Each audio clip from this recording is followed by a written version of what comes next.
You know, I was thinking, like, of all the teams that have, like, never been or won, aren't the Vikings, like, a sneaky, sad story? Oh, yeah. Yeah. 100%. Like they were the sad sacks of the 70s. Right. And the Bills took over for them in the 90s. Right, but they've been and never won. 4. Vikings, Browns, Bills, Lions. Yeah. Chargers have never won. Houston never even to the conference championship, you know? Well, screw them. We're in. We're going to. And the Patriots are going for how many times, Brad? This is our 12th Super Bowl. We're going to be live from Media Row at the Moscone Convention Center in San Francisco starting on Tuesday through Friday, 4 hours a day. 4 hours a day, Tuesday through Friday next week. So, of course, we're still going to have to break for lunch. Does pizza time deliver, do you think? I think so. I'm working that out. I'm working that It's out. loaded into the truck this Pizza week. time, Yeah. West Coast. It's going to be freeze-dried, but, you know, it's okay. plane. This is Patriots Unfiltered. Presented by Toyota's official website for deals, buyatoyota.com. All right, welcome to Patriots Unfiltered. It is Wednesday here at Gillette Stadium, and we're no less excited than we were yesterday, even if we don't sound it because we're a little tired. Ramping But it up. That's okay. That's all right. We're ready to go. We all we need. Yep. Yeah. Yep. Yep. Ah. It's Deuce. It's Paul. Evan, will he be by later? He will. I think I he's think, just having I think his he's turkey enjoying sandwich. some turkey. He need a break. Oh, just, he just really, did 2 hours with Barth. He Yeah. needs a break. right. He's got to smoke a cigarette after Yeah. Oh. Now, hey now. It was great, Alex. PU after dark. Great breaking it down. All right. So Oh, Paul, Route 9. we got a lot to talk about with the Patriots, and top of mind, I've got a lot of people asking me what do I think about the news that Bill Belichick didn't get into the Hall of Fame. I think it's ridiculous. I think anything that he's done the last couple of years here or after he left here, short of murdering somebody, he should be in the Hall of Fame, first ballot, no questions asked. I don't know what they're doing. I think this 50-person room is, you know, playing games with people's lives. And I'll include Robert Kraft in that, too, in past times. I don't know if he's going to get in this year or not. I know he's eligible, but not getting in. Like, what is the criteria that you're saying they can't get in? It's just ridiculous. The whole Bill Polian thing, I don't know if I voted for him or I not. can't remember. I mean, come on. If you have somebody on your panel that can't remember who he voted for, it's time to replace that person. It's time. You know, come on. Either that or he's just lying, which Polian, Would be my guess. you know. That would It's be like, my so, guess. like, what are we doing here? I mean, and I don't even care if these things are public knowledge. I don't care to know who voted on who. I just want to know that the people who are doing the voting are on the up and up and are not doing anything based on politics, past grievances, all that BS. As long as I know that they're doing it based on their accomplishments in pro football, then I'm good with it. But it doesn't sound like that's what they're doing. And that's what pisses me off, whether it's, you know, people, players from the dynasty, Robert Kraft, Bill Belichick. Come on. What are we doing? And you know what? Until they fix it, fans should say, I'm not watching your ceremony. I'm not going to your ceremony. And then maybe they'll wake up because now it's money. Now it's money. And until it's money, they'll never do anything. So there, rant over. Well Good rant, said. Fred. So I have a couple of questions. Oh. When I was 14. And I don't know if you have any of the answers to them. I think in Fred was more fairness. fired up than Barth, which I think is hard to do. No, it's not just a Bill Belichick thing, which I think is stupid. It's just overall, this thing keeps happening over and over again. Well, I do think that it's a very flawed process. And, you know, just I'll state I'm with Fred, everything he said. It's ridiculous that he wouldn't be a first ballot Hall of Famer. If there's a definition of a first ballot Hall of Famer, it should be Bill Belichick. So I get that out of the way. A couple of questions. Number one, how does this leak out? Yeah. How do we know this? Yeah, that's a good question because you usually don't. I think it leaked out. My feeling is that it leaked out because they knew how controversial it was going to be, and they wanted to kind of let it leak so that next week when the guys that It's actually about the guys who got in. right It's a good kind of theory. let it pass. I like the his theory. PR maintenance. Could be. That's a good theory, but that kind of annoyed me that they leaked it out. And the second part of it is, and I don't know how you feel about this. I feel like the reasoning was about sort of the scandals, Yeah, more so than his personality. that's what they say. Yeah. Well, I don't know what they're saying because no one's fessing up as to who it was that didn't vote for him, right? As far as I know, I'm with you on that. Like the hue and cry over the transparency, I couldn't care less about. I can't stand really the whole Hall of Fame talk, the discussion, the debate. It bores me. But this is just silly. I mean, the guy won 6 Super Bowls and he's not in the Hall of Fame. I mean, that's just silliness. I mean, I think anybody that can rationally look at that objectively would say that he's a Hall of Fame coach, right? So there was just no argument against it. I just don't think it has as much to do with the writers sticking it to them because he was mean to them in press conferences as much as it is all the cloud around him with the scandals.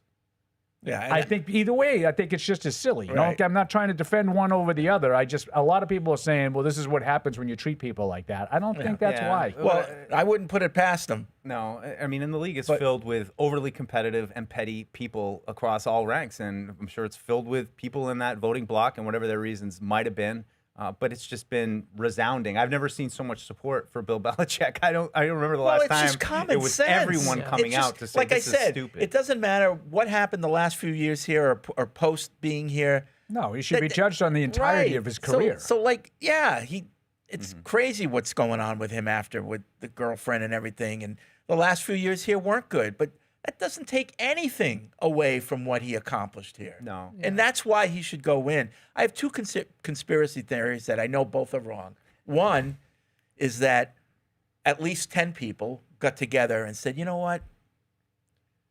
Without Brady, Kraft or Belichick wouldn't even be sniffing this place. So until Brady gets in, we'll wait for them to get in. Oh. So that was one. Yeah. It's not a bad theory. That Yeah. was one. Okay. The second The one player was goes first.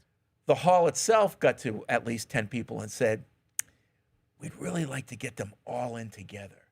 Let's wait for Brady to be available, and then we'll put them, and then you can vote them all in together Yeah. Well, For in other words, for money. for money. Yeah, but Yeah. I see that one. For your money, That one Father. I like don't. money. I like money. I hear both those arguments or both those potential conspiracy theories, but I don't think that that's like really fair. No, it isn't. None of it's of fair. course not. You're playing with people's lives. And I'm also not talking about just which ballot you get on, but now it's like, like I think Brady should have his own moment. Like, and like now you have to like split it up by 3 people. Yeah. And like just like thinking about it from our perspective, oh my goodness, like so you have our owner, our head, the coach, and the greatest quarterback of all time all going into the Hall of Fame on the same weekend.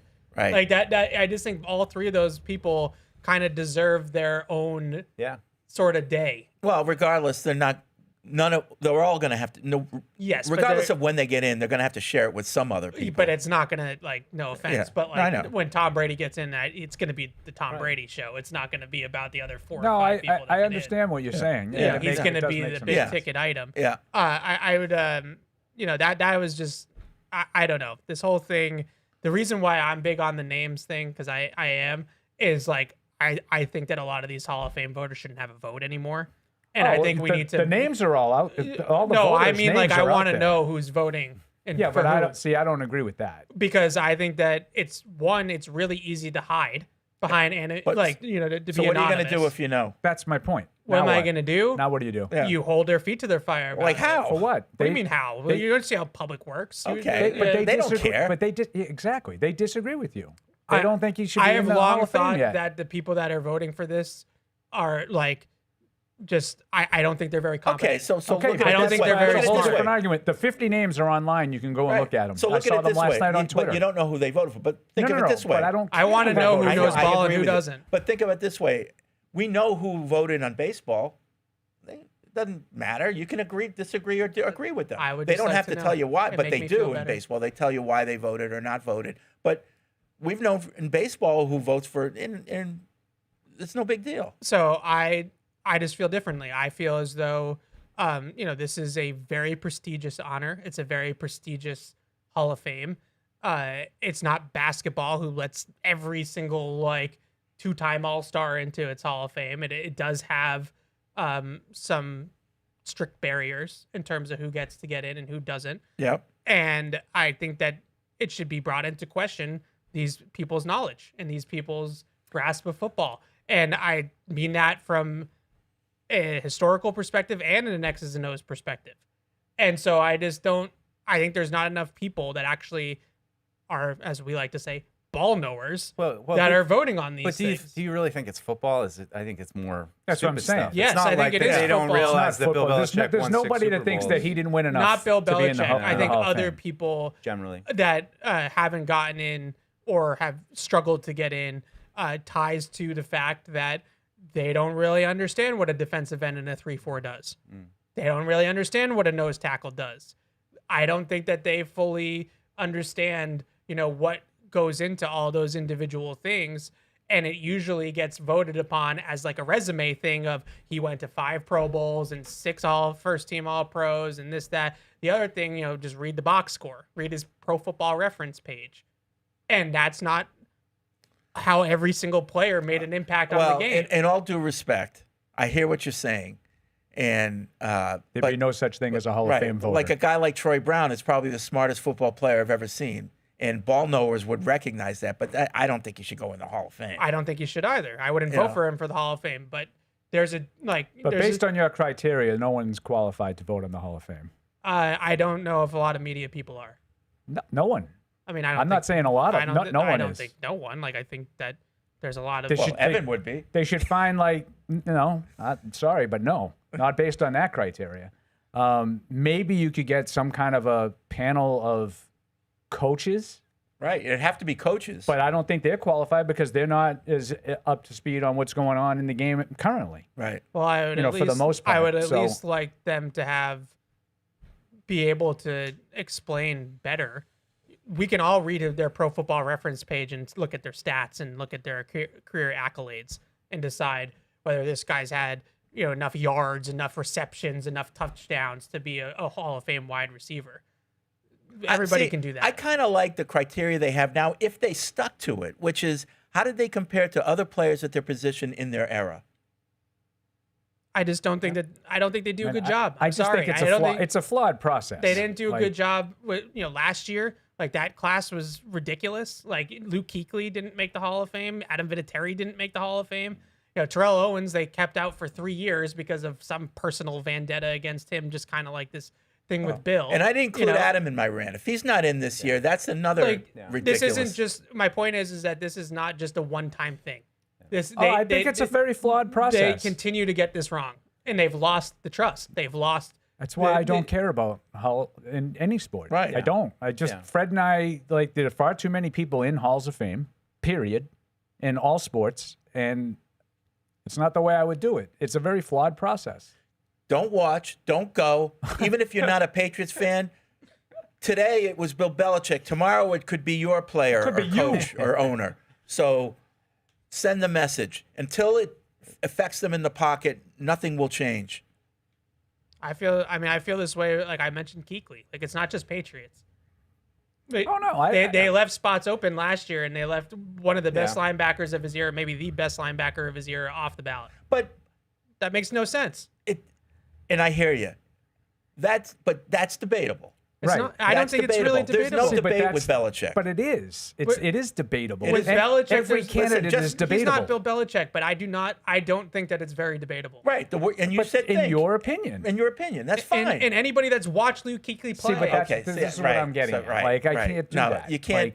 And that's fine, Evan, but and you should stick to your guns. But I don't think that we should burn the house down because of differing opinions.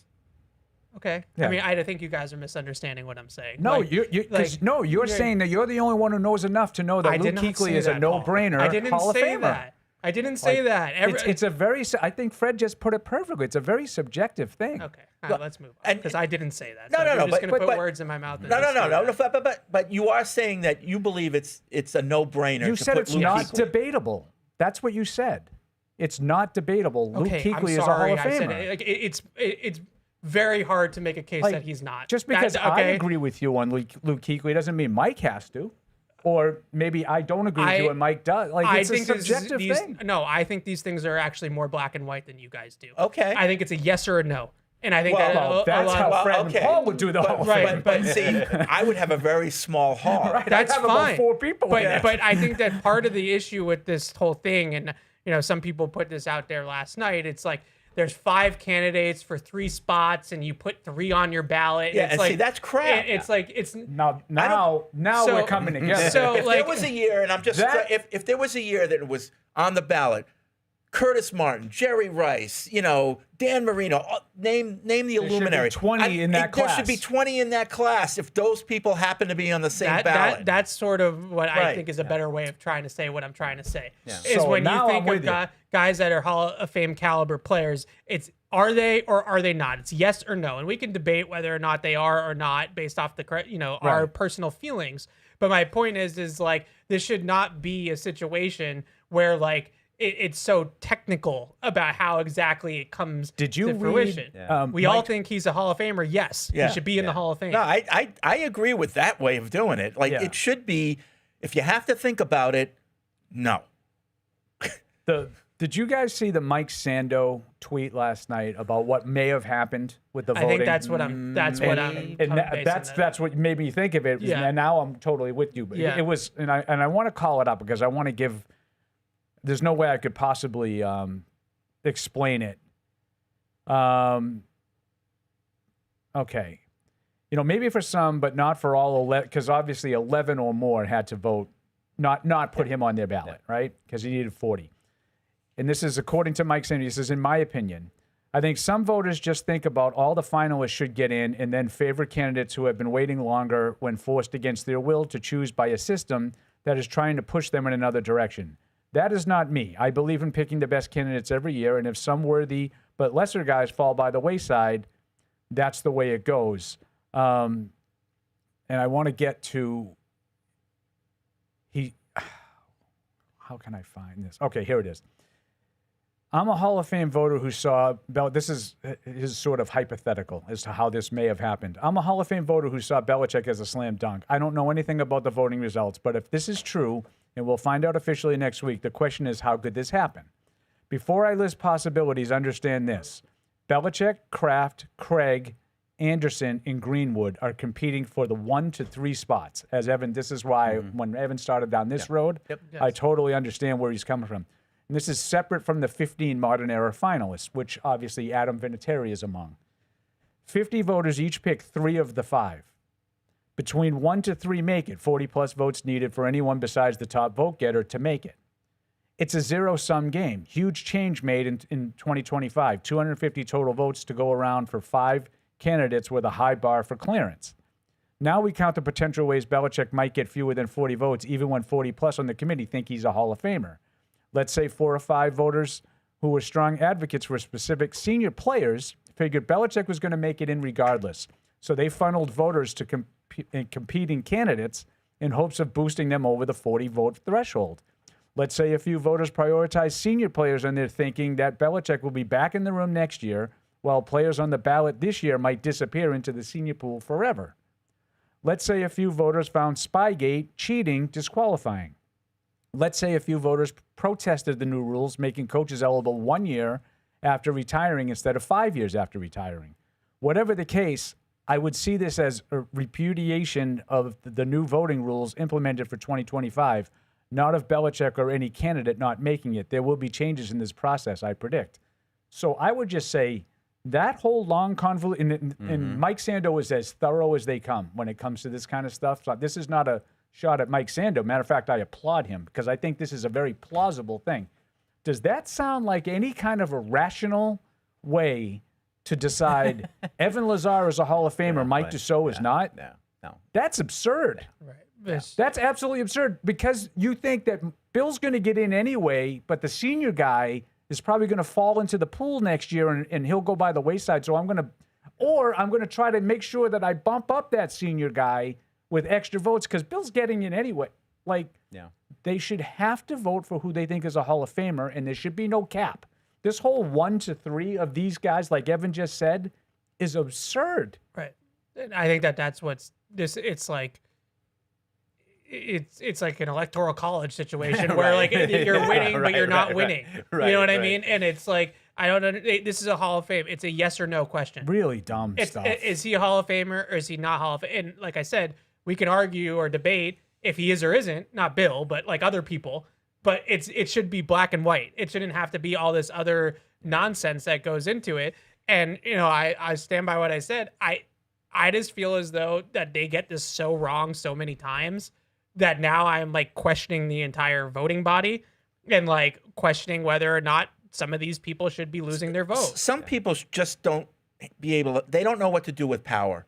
Yeah. And this is power that these people have. They have power over people's lives, and they just don't know how to handle it. If they were getting it right, I wouldn't be sitting here saying, questioning their knowledge or ability or whatever to vote on it. But every single year, there's something crazy that happens that you're like, what do you mean? Like, what are you guys doing? Yeah, and this is the biggest one, though. But I still, were you guys surprised? Like, I mean, I think we all kind of talked about this potentially surprised. being an issue. So, every year that Kraft doesn't get in, I'm surprised. Yeah. I'm surprised at this as well. I'm surprised It's at Bill. If Kraft and Belichick don't meet the criteria for the Hall guys of that Fame, defined the first 20 years then of this who century. does? Yeah. Who does? Yeah. But to your point, Mike, I remember when Because we've talked about the that whole a thing little came bit, out, right? and That they're Fred and gonna I hold went stuff back and against forth, them. and I said I could see it. Yeah. But I could see it because of the pettiness. Yeah, And and that's- right. And that's this might what have I'm been driving at. a guy of Bill Belichick who is, let's face it, polarizing across the league. And I'm sure there are plenty of people on that committee that have very strong feelings both ways towards him. It took something like this to really shine the light. I've never seen an outpouring like this of people being like, this is absolutely ridiculous. Like, this guy is, by most accounts, the greatest coach of all time, certainly most accomplished head coach. But this might be what it takes But to really I institute was some change was with this. surprised last night when I saw that. To answer the question, I was, even though I it's thought that been there in was the a back of chance. our mind a I little thought bit, there was right? a chance Like, it could yeah, that happen, they're but gonna I didn't punish really him. think because these kinds of things I always think, and I kind of think like how I would feel, and I'd be like, I'll be damned if I'm going to let them say that I let any kind of personal bias get into this. I'm going to go out of my way to make sure I vote for him. Mm-hmm. You know what I mean? And that's kind of what I thought would end up happening. Is maybe maybe 10 or 12 of them had to hold their nose to vote for him, but I figured he would walk in. I really did. I also think that the whole we're gonna keep him off this year as punishment, Right. but next year he's a Hall of Famer. Yeah, right. Like that. Now you're just being petty, and then on top of it, like he should be a first ballot Hall of Famer, and you just took that from him. That he's Who not. are you to be the arbiter of punishment? Right. Like, Right. So if you're gonna put him in next year, that makes it even worse because and you're also taking a spot from somebody that might be worthy next year because he goes back into the coaches committee. That's pool. a good point too. And so all these other coaches that are still going to be waiting, they get bumped again for another year because Bill still isn't in. And does Bill, if he goes in next year, does he say, you know what, I'm not coming this summer. I'm not going to do a speech here. does Does he do crawl something through like anthrax that? to be there. Pulls a Terrell Owens. The whole all these varying criteria to me are the problem. Fred has it perfect. If you have 30 guys that are no-brainer Hall of Famers all at once, they all should go in at once. If you have none the next year, you have none. Like, this shouldn't be like you need to have 5 to 7 modern era finalists and 1 to 3 of the coach, contributor, whatever senior categories. Like, what if the senior guy is just a guy who's a no-brainer Hall of Famer and somehow just fell through the cracks, And then the coach is Bill Belichick and the contributor is Robert Kraft. Like, so you have 3 locks for the Hall of Fame. They can't go in because you can't have them all? Like, that's dumb. It's stupid. You know what? Damn you, because we should be talking Super Bowl and the Patriots, and now you got us talking about this crap. It's We've been arguing with each other, and we're all on the same side. No, it's the whole that was like a picayune thing. The whole process is so flawed. Yeah. It's just, and I think it's like that for all the sports. Right. Jeff Kent. That's why I in the want the Baseball names. Hall of Fame. But to Evan's point, I mean, Terrell Owens was the last big player to kind of get hosed and to go through this drama with the Hall of Fame. And now with Bill doing it, hopefully that, I mean, I've never seen anything like it. That was just everything. All of football Twitter last night was nothing I had to but- put my phone down. Yeah. I was like, I don't want to read about this anymore. I And didn't like want to send any tweets I was going to regret. So I got back to the film. Smart. Back to the film. Well, I thought I was like, is this overwhelming right now? And then I saw Fourier tweeted like, is there a way I can adjust my algorithm to stop seeing all the outpouring? I mean, even Mike Florio is on his side. Like, you know, like Right. even people that Right. we know have had bones to pick with him in the past. You know, players like, you know, I saw Jonas Gray, who has I saw that. all the reason in the world to not like Bill. Even he said, Yep. what the heck are we doing? You know, like it just everybody. It was everybody. Yeah. So that's what's happening. You know, That's what's happening. That's what's So who's gonna get in? I mean, it's gonna be Dan nothing Reed. is leaked out about Vinatieri or Kraft, so maybe that's good. I don't know. Yeah. You know, I find it weird that leaked out. I Me do. too. I like Evansing though. No, that's a good. Because that's gonna be what, conspiracy Thursday theory. night next week. And I think they NFL I honors. think they knew the PR was going to be so bad. It would have overshadowed everything. Right. And that's all of NFL honors night. So NFL honors, you you know, know, MVP. you might Hall be of talking Drake Fame. May's the MVP, but we're gonna spend the next 40 minutes talking about how Bill Belichick got snubbed. I'm telling you, folks, don't support the sham. Don't do it. Don't do it. All right.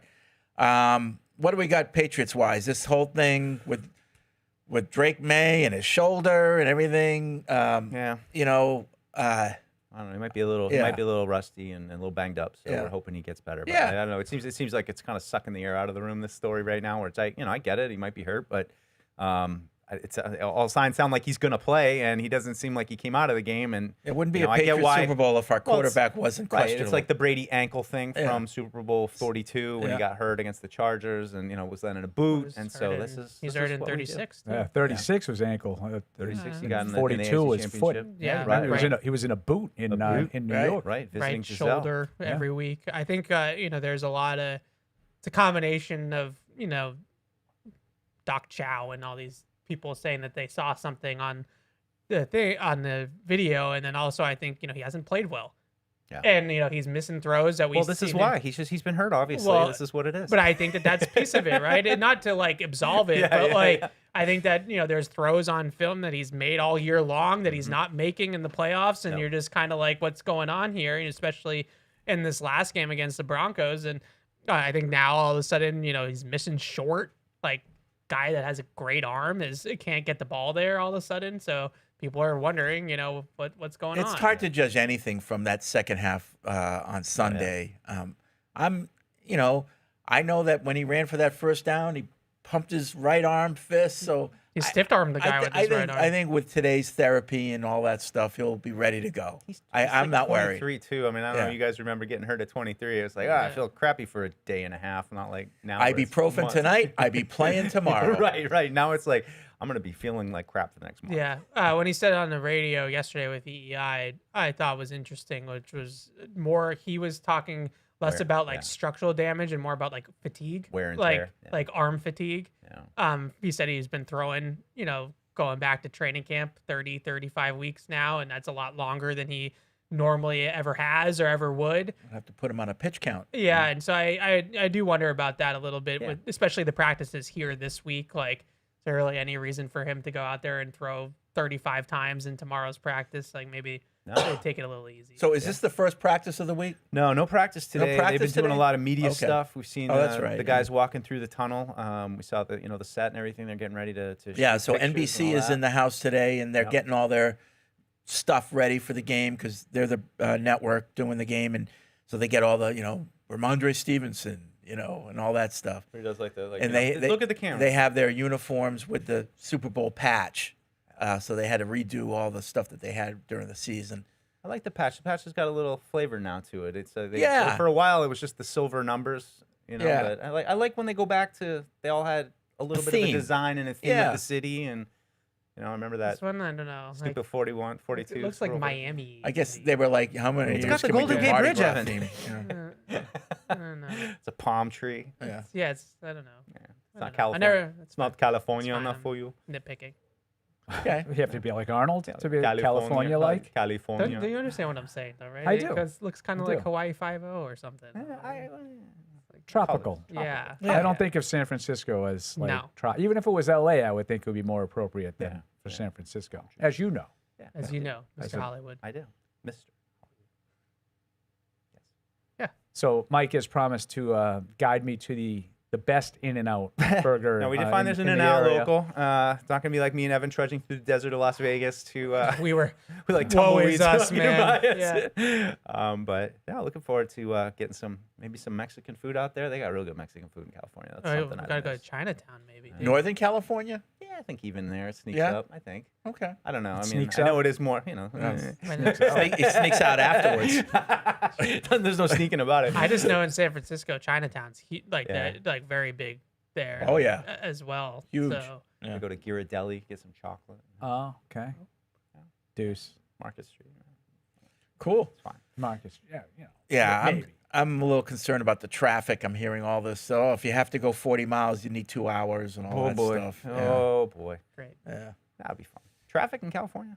Never, Wait a minute. We never promised we happens. wouldn't complain about stuff. We are so we're already not going to complaining. go. We're not going to do We're that. not even there yet. We're Yeah, complaining. We right. broke our own rule. We're not going to do that. No, I just Back to the Mexican food. Yeah, no, I just the weather's killing me right now with this projected Sunday weather of, I know we're trying to get out and maybe there's a rally. know. Yeah, and the all this weather stuff here trying to we're figure talking out, about. and Yeah. it's like there might be a nor'easter coming back in, and that's just kind of You start to get angry. I know. Like, Can we just get there? Oh, snow! Stop it! I know, I know, but Oh, The city right now is a mess. So I can't imagine if we get hit with another storm. right. I mean, there's like So You narrow. Where do you put it? Everything's because, narrow. because know. the roads are so narrow and there's so many little side streets and half of them aren't plowed and it's just like getting patted down by the cars going over it and it's a mess. It's Yeah. a mess. There's a Yeah. car stuck in every corner. Like you just buried. yeah, not good. Not good. All right. 855-PATS-500 is the hotline. Podcast at patriots.com is the email address. Anything else we need to go over before we start opening it up to No, everybody? No immediate news. I mean, they will practice tomorrow and Friday, so Yeah. they'll get a couple days. We'll have an in. injury report, an estimated. They don't practice today, but they have to give an estimated injury report. So technically, if there's interesting. something going on with Drake Maye, then he would be on The old, this. Does the he old have Tom to be? Brady shoulder. He doesn't have to be. No, it's estimated. Well, he should be. If there's something going on, he should be, based off the rules. Does he have to be? No, no one has Yeah, I'm to. not Sure. sure about the rules for estimations. It would, Like, isn't it based on the last time that he practiced or played? no, it's based off of if they were to have practice today, would he have participated in the practice? Based on the last time they practiced or played, right? No? Well, yeah, but if he has an injury, then he today. Right. I mean, Do you yeah. understand what I'm Okay. saying? All right. I mean, I But- don't expect him to be on any injury reports over the next 2 weeks. I don't expect to see him, but Evan's right. Like, if he got hurt in the game or aggravated something that he was already dealing with in the game, then Yeah. by the letter of the law, he would be on the injury report. But I don't think it's significant enough to land him on the injury report, even if there was something that happened. All right. Like, in other words, I don't think he'll be missing any snaps. Right. So I think they can get away with it, get around it, whatever. Even maybe he's listed as a full participant. Yeah. But I don't. No, that was still the only great. thing And I was Vrabel saying. doesn't strike me as the kind of guy that plays games with this. Let him think that he's more hurt than he is. I don't think that he has the time for No, that. he But doesn't maybe seem maybe he does. I don't Yeah, know. maybe today might not be the day for it, but the only Yeah. thing I was potentially Maybe thinking next was week. maybe like a pitch count in practice, just to take it easy a little bit Yeah. on the arm I mean, they during should, right? during the bye week. That was the only thing I if would. he's banged up, absolutely. Yeah. If he's fine, then no. No. Like that. I don't have any idea either way. The only reason why I say I that don't is because know. of what he said on the radio yesterday, which is that this is a lot longer football season than he's Yeah. ever played. Yeah. Yeah, right. You know, Gonna going play back the 21st game. right, and he's whether it was college or last year, he was not playing 21 games of NFL football. So it's just a lot. He's been throwing. His just in terms of pitch count. They track everything, like how much Sure you do. run, how many steps you take in practice. I would imagine how many throws you take is also something that they measure and are cognizant of Yeah. not Yeah. overdoing it. Yep. Okay, let's get to the phones. We'll start with Alex in San Diego. What's up, Alex? Hey, guys. I have to agree with everything with this whole Belichick thing. I think it's absolutely absurd. And as one of you said, it's straight ignorance. But anyway, on a lighter note, we're back. Deuce, congrats on finally making it. Hey, was it fun? Did you have fun? Are you having fun? As excited as I am for this one. What's up? Did you have fun? Are you having fun? Oh, of course, of course. But really, the reason I called in, I just wanted to get your guys' opinion on really what's going on here with Will Campbell. I really don't like giving excuses. Maybe he's hurt. Let's just say, for example, he's not, though. He wasn't hurt against Myles Garrett, and granted, Myles Garrett had an all-time season. But Khalil Mack, Will Anderson, Nick Bonito, like, he didn't look good. And I don't know if this is a strength thing that over time maybe he can get stronger and improve on, but I just believe with the intangibles for someone that you picked at number 4, like, I have hope for this. But granted, I don't think Seattle has one of those elite guys as well. But, I'm still hopeful here. But, Drake Maye just really hasn't looked settled in the pocket all playoffs here. And I think it's really affected some of these throws that he's just made all year long. But, yeah, I'll take it off the air. Okay. Yeah, It's a fair question. I would just push back a little bit on the Bonino side of it. Like, outside of the cut block, he was fine against Nick Bonino in the game on Sunday. I didn't have him with any pressures allowed to Bonino outside of the cut block. So there's an ugly rep. There's no running from that. But was that like wasn't a one-on-one like he tried to cut him and he missed. Like, it's not like a situation where he got blown by, like we have seen a little bit. So I thought he was better in this game. But the long-term question of whether or not he's a left tackle, I think, remains. But he's a rookie. It's his first year going up against really highly elite, skilled rushers. Like, you just mentioned Will Anderson and Khalil Mack. Khalil Mack's I don't know anymore, but he should be in the Hall of Fame someday. And Will Anderson is currently one of the best players in the league. Yeah. So you're talking about the elite of the elite guys giving him problems. With the body types that give him problems too. And yeah, it's hard. I wonder what the approach is this offseason with the offensive line, because there's just, I think almost every spot has questions. Morgan Moses is old. Micah Onyenu's going to make a ton of money. Garrett Bradbury is also a little bit older. Jared Wilson, people talk about him maybe going to center. Will Campbell talk about him maybe going to left guard. I just think the thing that hangs over it that I don't want to subscribe to is that if by acknowledging he might have to move to guard, that you blew the pick, and yeah, maybe you wish that you had gotten more out of the 4th overall pick, but if Will Campbell ultimately ends up being a really good guard, I'm not going to sit here and lament like, well, they drafted a guard 4th overall. If it works out, it works out. But I think that's what's hanging over this whole conversation, is that people don't want to get into that nitty gritty because they feel like it's a bust. He's a bust if he ends up at left guard. Right. I would also say if he ends up moving in guard in the future, but they win a Super Bowl with him at left tackle. Yeah, right. That'll soften the blow. Yeah, like I don't know, right? So, Isn't that the funny thing, though, of like how much time we spend talking about like needing a number 1 or needing depth or, needing X, Y, or Z, or this is a flaw. And then 1 year, it all just kind of lines up. And that's why if I was like a Jets fan or a Bills fan, I'm like, how has this never happened for us? In like 50 years, never once did we just happen to kind of like get a favorable draw, had good injury luck, and despite perceived roster weaknesses, we were able to make it. Why? Why do the Patriots get to do this again? It's the number one thing that I push back on after the Super Bowl every year, when whoever wins. Yeah, right. That's what you need. That's what you have to do. Right. Last year it was all about you have to like dominate on the line, like both sides of the line. Philadelphia dominated, so that's the only way you can do it. And I just think there's a lot of different ways to do it. And every year it seems like there's a difference in the way the teams are structured. And now it's all interior defensive line. Right. Yeah. That's the buzz this year. Because the Patriots have Barmore and Williams, and the Seahawks have Murphy and their guys Leonard Williams. So like now everybody's like saying, oh, gotta have a D-line tandem. Well, we've had years where Justin Tucker's you don't need any running back, and then there's been years like see Saquon Barkley last year. You have to have the stud running. Like it just there's no one way to do it. There's a lot of different ways to make good football teams, and they're not all built the same way. And let's face it, Mike, you kind of hit on something. You didn't use the word, but I'll use it for you. Is there's a lot of luck involved too. Yeah. Buffalo is one of those teams, like you're saying, how did that not ever happen for us? So they had all these really, really good teams, and then they would have to go and play Mahomes when they were really, really good, and they fell short. Yeah. They couldn't have been a really, really good team this year when they wouldn't have had to face them. Yeah.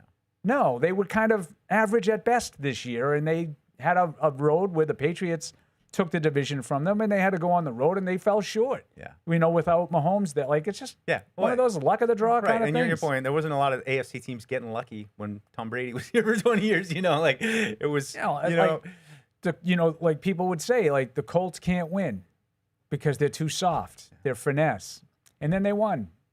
With the same style. Mm-hmm. you know, but the road was a little different Kinda that lined year. up, Chicago. The Patriots were wounded. Yep. They weren't as good offensively as they had been in the past when they let the receivers go in 06. on the They're road. able to play the game at home instead of on the road in a snowstorm.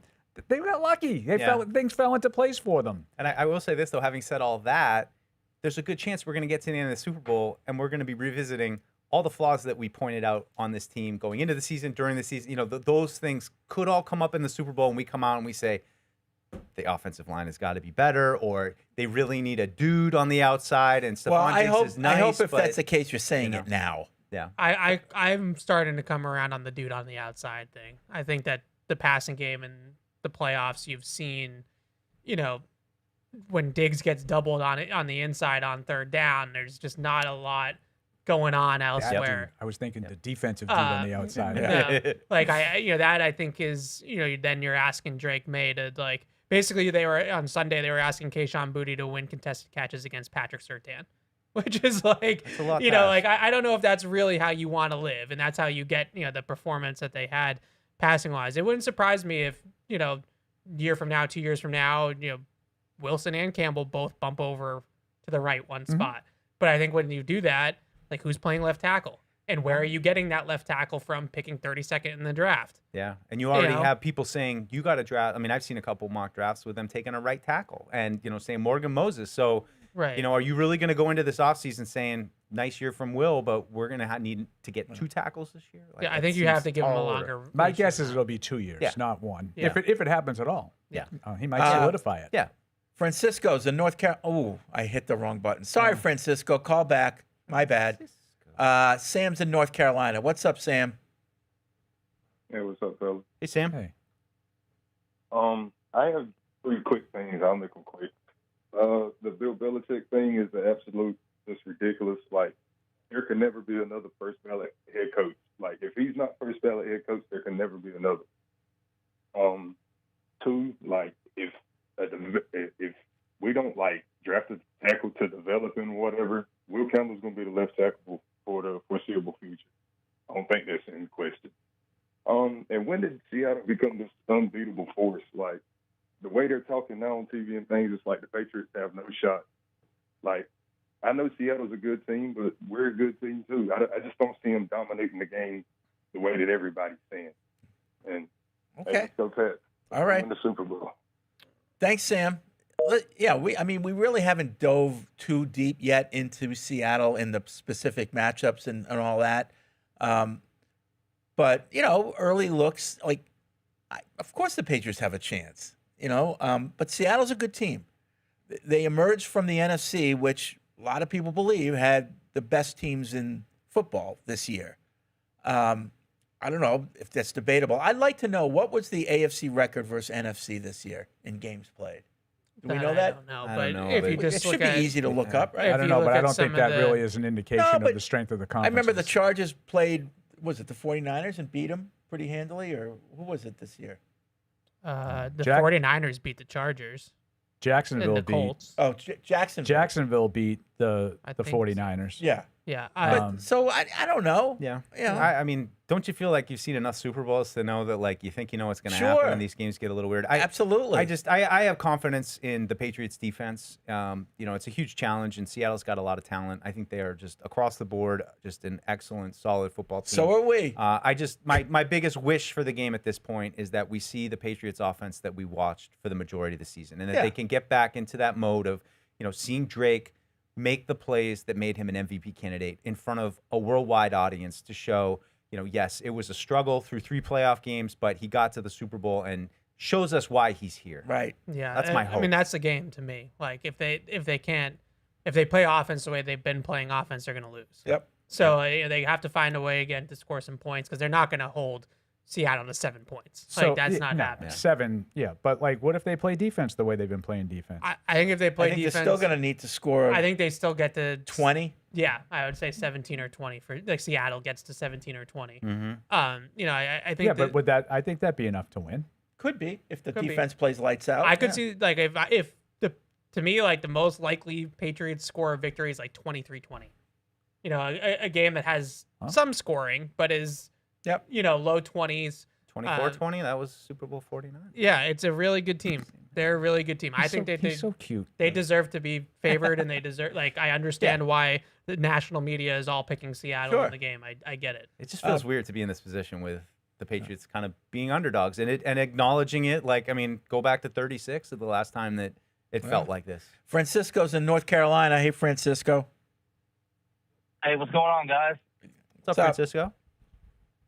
All right. So first, I just want to start off by saying, I got the T-shirts, and I can't thank y'all enough for, just sending me that and then going above and beyond, and sending me the other one as well. And so first of all, I just want to thank y'all for that because, I've got a lot of memories with the Patriots, and it really struck a chord with me. Y'all going above and beyond, but. So, like, when I became a Patriots fan, I was 5 years old, and my grandfather passed away, and that's the first time I ever went to Massachusetts. But when we got there for his funeral, they gave me one of his Patriots hats, and then from that point on, I was locked in. But, I've seen the ups, and, like, before, like, when Jermaine Kearse caught that pass, like, I turned off the TV, I went in my bedroom, I'm fuming.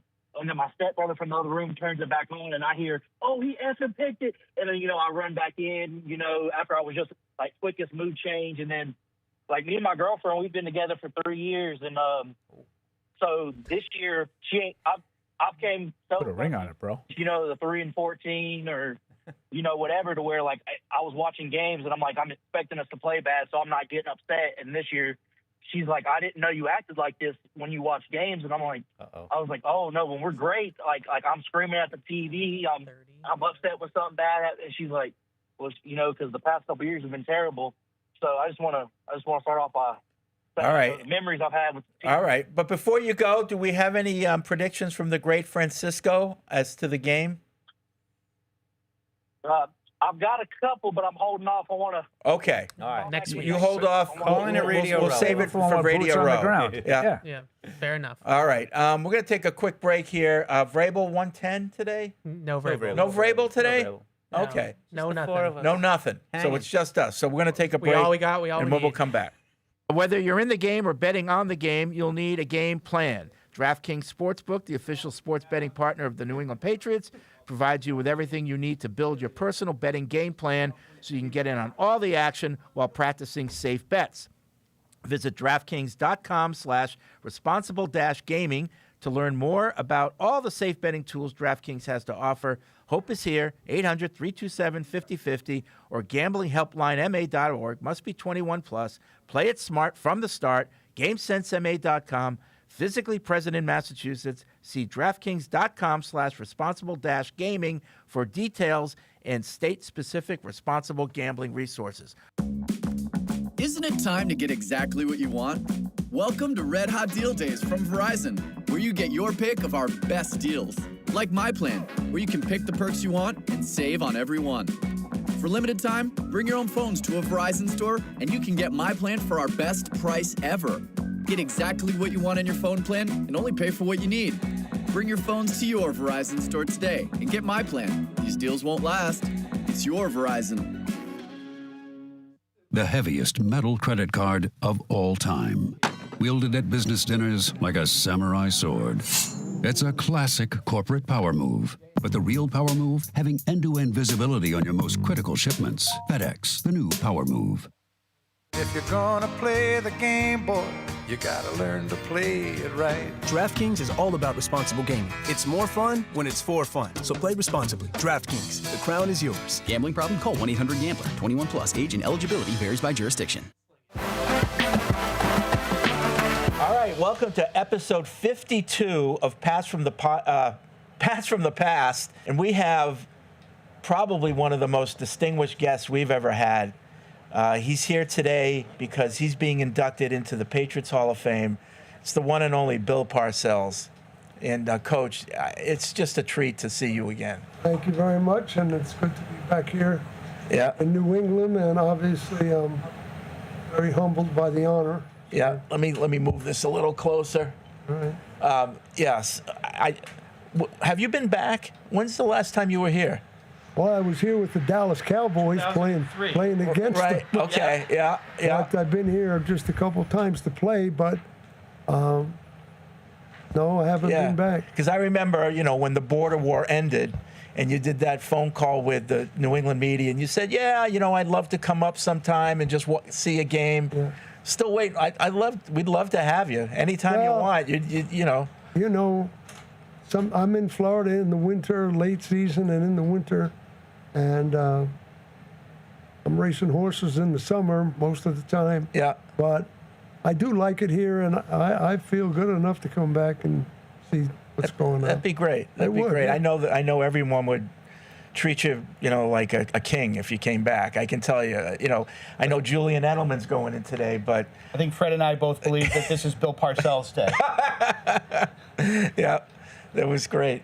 And Matt Smith is here too. Matt is our executive Coach, producer. you would never remember this, which I wouldn't blame you, but way back when, in '95, when you were doing the TV show, I was doing the TV show Brian back Lynch? Mike Lynch. Mike Lynch. Yeah, you remember that. I got it. I got it.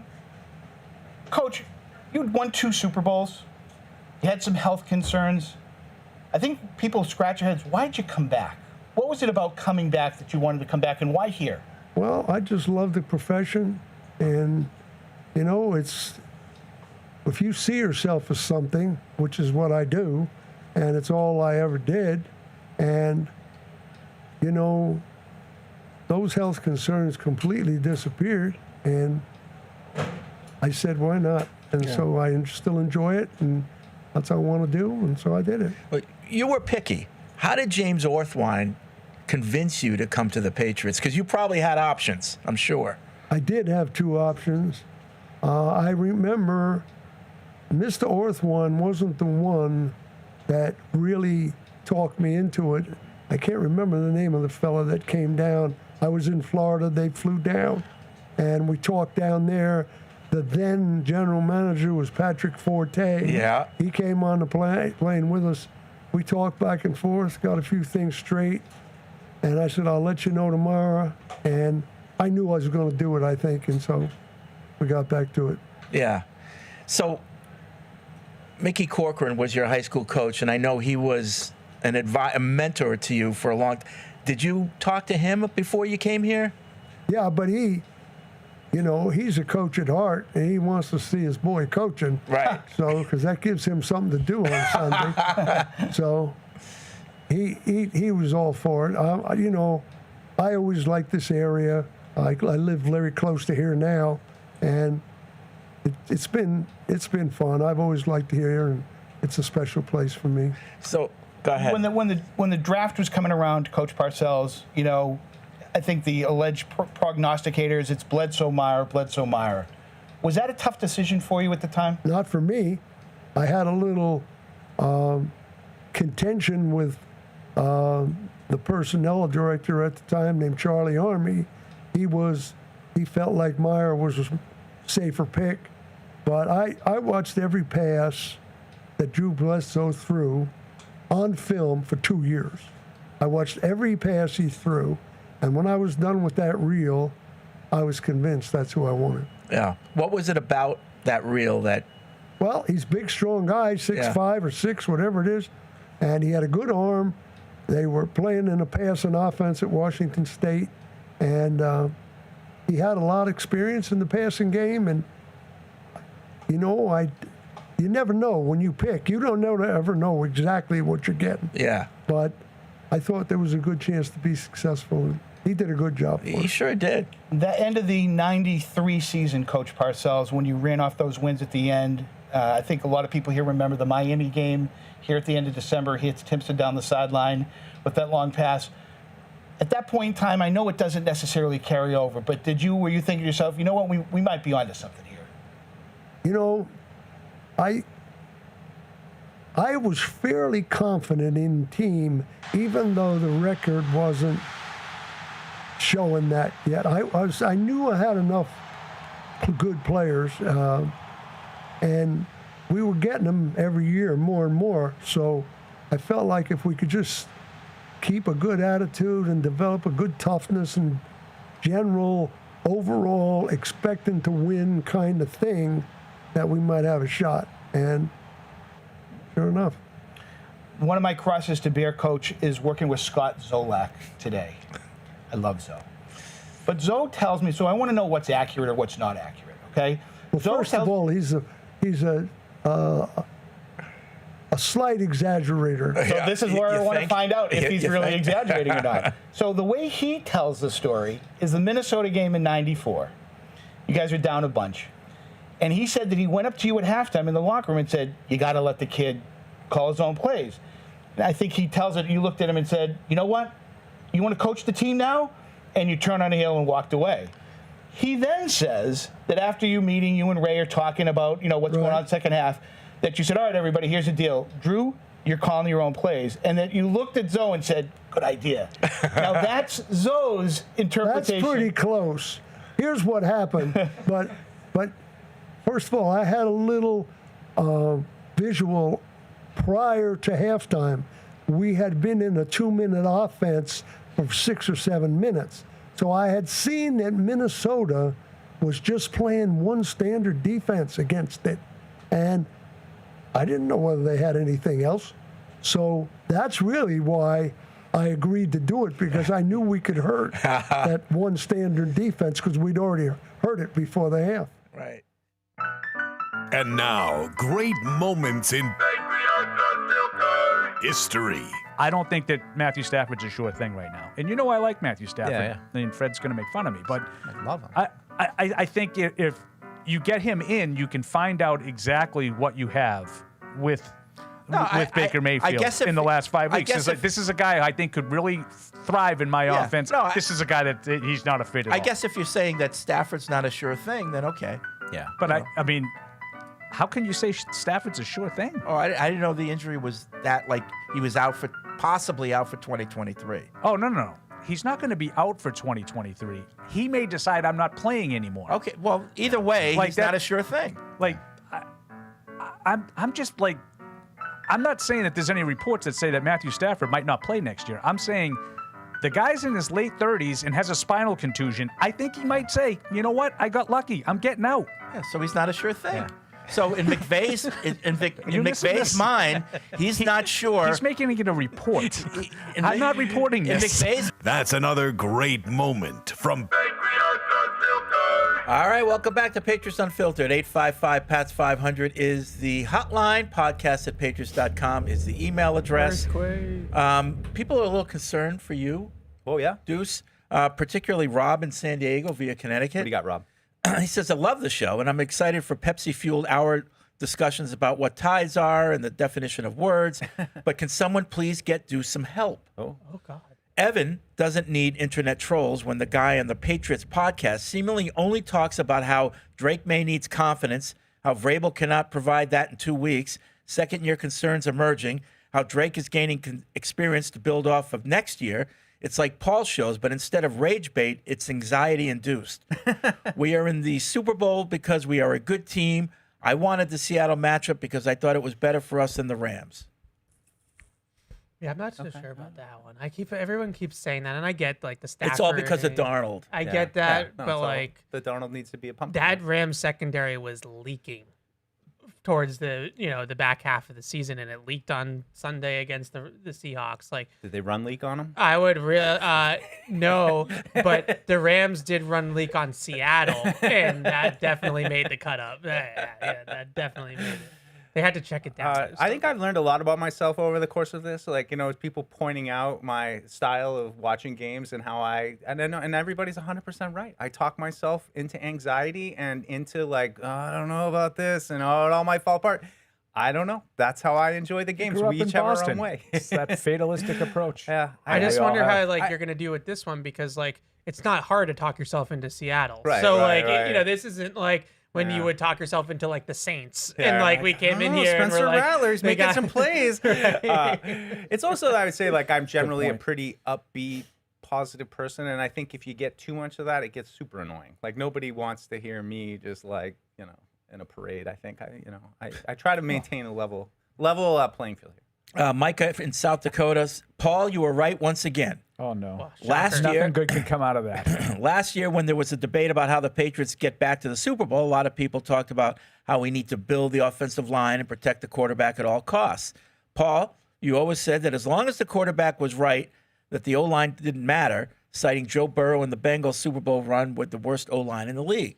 Now that we're back in the Super Bowl, I think it's fair to say it's not because of how good our O-line was. In fact, some might say we are winning in spite of our O-line.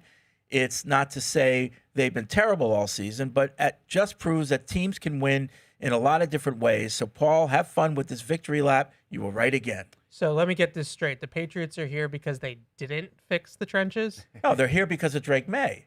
Are in, we sure? In the playoffs because of the defense. Well, right. He's an MVP candidate. The defensive line. Yeah. But to sit here and say that the offensive line didn't improve. No, I don't think he said that. And they also have 4 new starters on the offensive line. So it's not but like, I don't think he said the offensive line didn't improve. I don't think it's great. I think that it's marketably better than anything that they've had recently, to the point where like that to say that like that would be a feather in no offense in your cap, that it was like they won a different way. Like, I don't know about that. Like, I don't think they won because of the offensive line. they certainly did not, but they won. Their offensive line was functional for the majority of the season for them to get to where they are. Functional, which has basically been my argument, as that emailer just said. Like, you don't need to have the Eagles' offensive line to win. Yeah. Like, you can just be functional, like a lot of other teams that win, like Kansas City. But that's the weird thing, and like to your point, Paul, that is exactly what happened. Drake Maye, I mean, yes, the offensive line was good, pieces were solid around him, but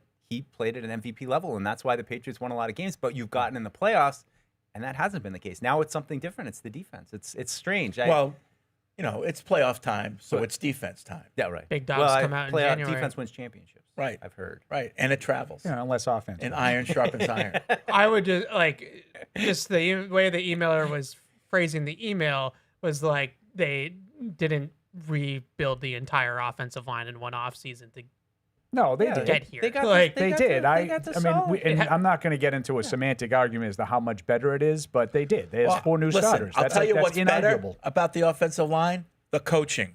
Yeah. And I think that's part of it. That's the key thing. When you see breakdowns, it's not because of communication and guys standing there like not revisit this in the offseason, not knowing who to block, which we saw a lot last year. The coaching has been much better this year. Well, and I think that makes a big difference.